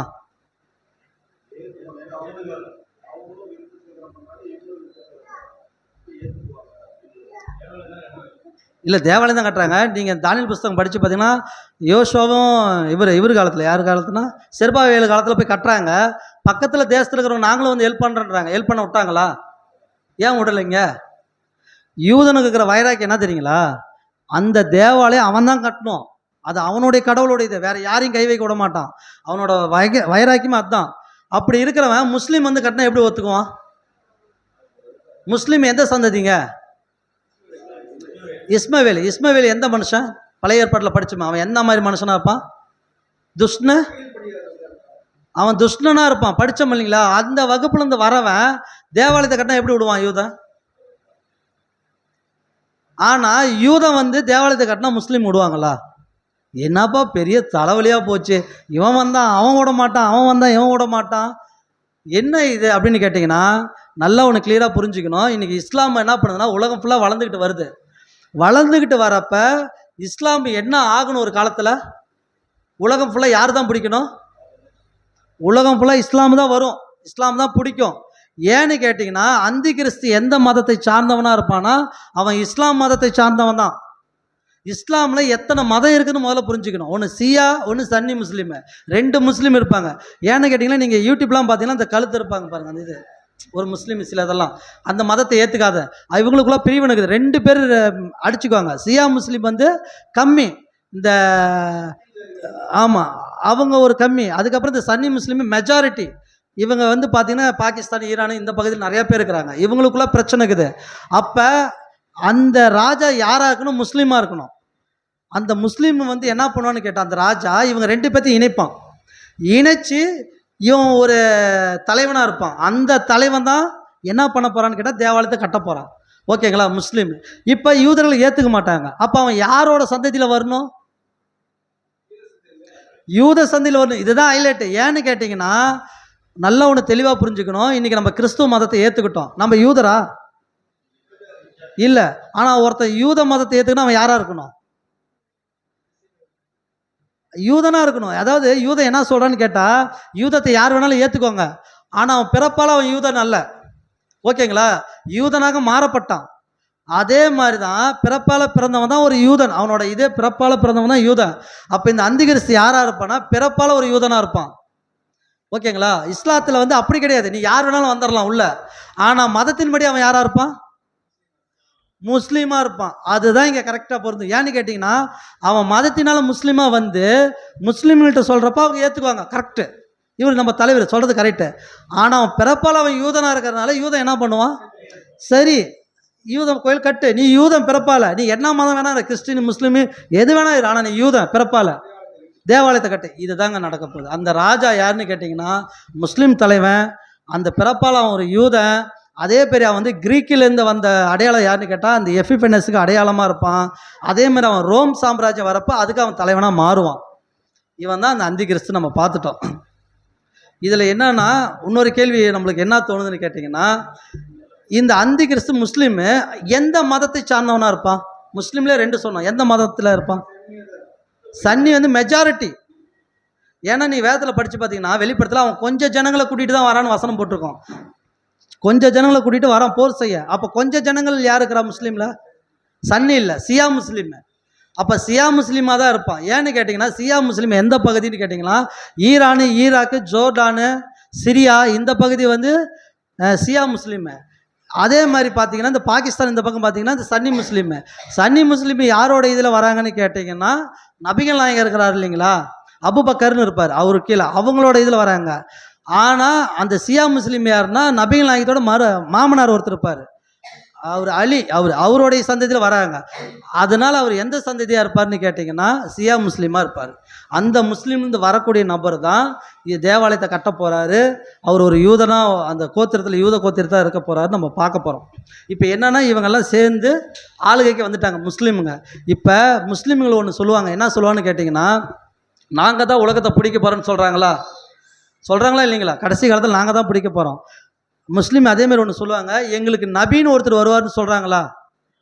மகதி, சொல்லப்போனால் மகதி, கடைசியாக ஒரு மகதி வருவார்னு சொல்கிறாங்களா? இந்த மகதி யார்?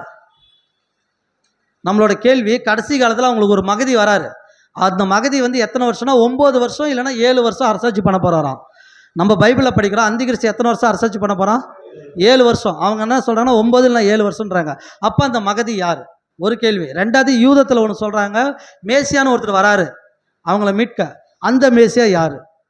3வது என்னன்னு கேட்டிங்கன்னா ரோமனுடைய விசுவாசம் கடைசியாக ஒரு இயேசு கிறிஸ்து ஒருத்தர் வராரு அப்படின்னு அவங்க சொல்கிறாங்க. அவங்க சொல்கிற இயேசு வேற அவங்க. ஆனால் உலகமே கிறிஸ்துவங்க என்ன சொல்கிறாங்கன்னா மேசியான்னு ஒருத்தர் வராரு நமக்கு. இந்த மேசியா யார் அப்படின்னு கேட்டிங்கன்னா நம்ம சொல்கிற இயேசு கிறிஸ்து, நம்மளுக்கு கிளியர். ஆனால் யூதன் சொல்கிற மாதிரி மேசியா மீட்க வராருன்னு அவர் வந்துட்டு போயிட்டார். அப்போ அவன் எதை வச்சு சொல்லியிருப்பான்? அதேமாதிரி முஸ்லீம் சொல்கிறாங்க கடைசியாக வரப்போகிற மகதி. இந்த மகதி யார்? இந்த 3 பேர் யாருன்னு சொல்லி வரக்கூடிய பாடத்தில் பார்க்க போகிறோம். ஏன்னா முஸ்லீம்ன்றது நம்ம அசால்ட்டாக நினைக்கிறோம். ஆனால் முஸ்லீம் தான் கடைசியாக என்ன பண்ண போகிறாங்கன்னு நம்ம பார்க்க போகிறோம். அசால்ட்டான விஷயம் முஸ்லீம் கிடையாது. அவங்க மதத்துக்காக என்ன வேணாலும் பண்ணுவாங்க, மதத்துக்காக யாரை வேணாலும் கொலை செய்வாங்க. அந்த கேட்டகரியில் இருக்கிற ஒரு மதம் தான் இஸ்லாம். நாம் நினைக்கிற இஸ்லாம் அப்படின்றது ஏதோ வந்துட்டு போகிறாங்கன்னு, அவங்கள வந்து தேவன் நினச்சா தான் திருத்த முடியும், மற்ற யாராலையும் திருத்த முடியாத ஒரு கூட்டம் அது. வணங்கா கழுத்து. ஏன்னு கேட்டால் இஸ்மாயிலார் சந்ததி அவங்க துஷ்டனாக இருப்பாங்கன்னு சொல்லுது. இதை பற்றி டீட்டெயில் நம்ம பார்க்க போகிறோம். யாருன்னு கேட்டிங்கன்னா அந்த கடைசி காலத்தில் வர மகதி, அதே மாதிரி யூதர்கள் நினைக்கிற மெஸ்ஸியா, நம்ம நினைக்கிற கர்த்தராகிய இயேசு கிறிஸ்து. இது மூணுக்கும் ஒப்புமை என்ன? இவங்க 3 பேர் யார் கரெக்டான ஆள், இந்த அந்தி கிறிஸ்துன்றவனோட முடிவு எப்போ நடக்க போகுது, இந்த 7 வருஷ பகுதியில் சபை எப்போ முடியும் அப்படின்ற ஒரு டீட்டெயில் வரக்கூடிய பாடத்தில் எடுக்க தேவன் கிருபை செய்வார். பொறுமையாக கேட்ட யாவரும் தேவன் ஆசீர்வதிப்பார்.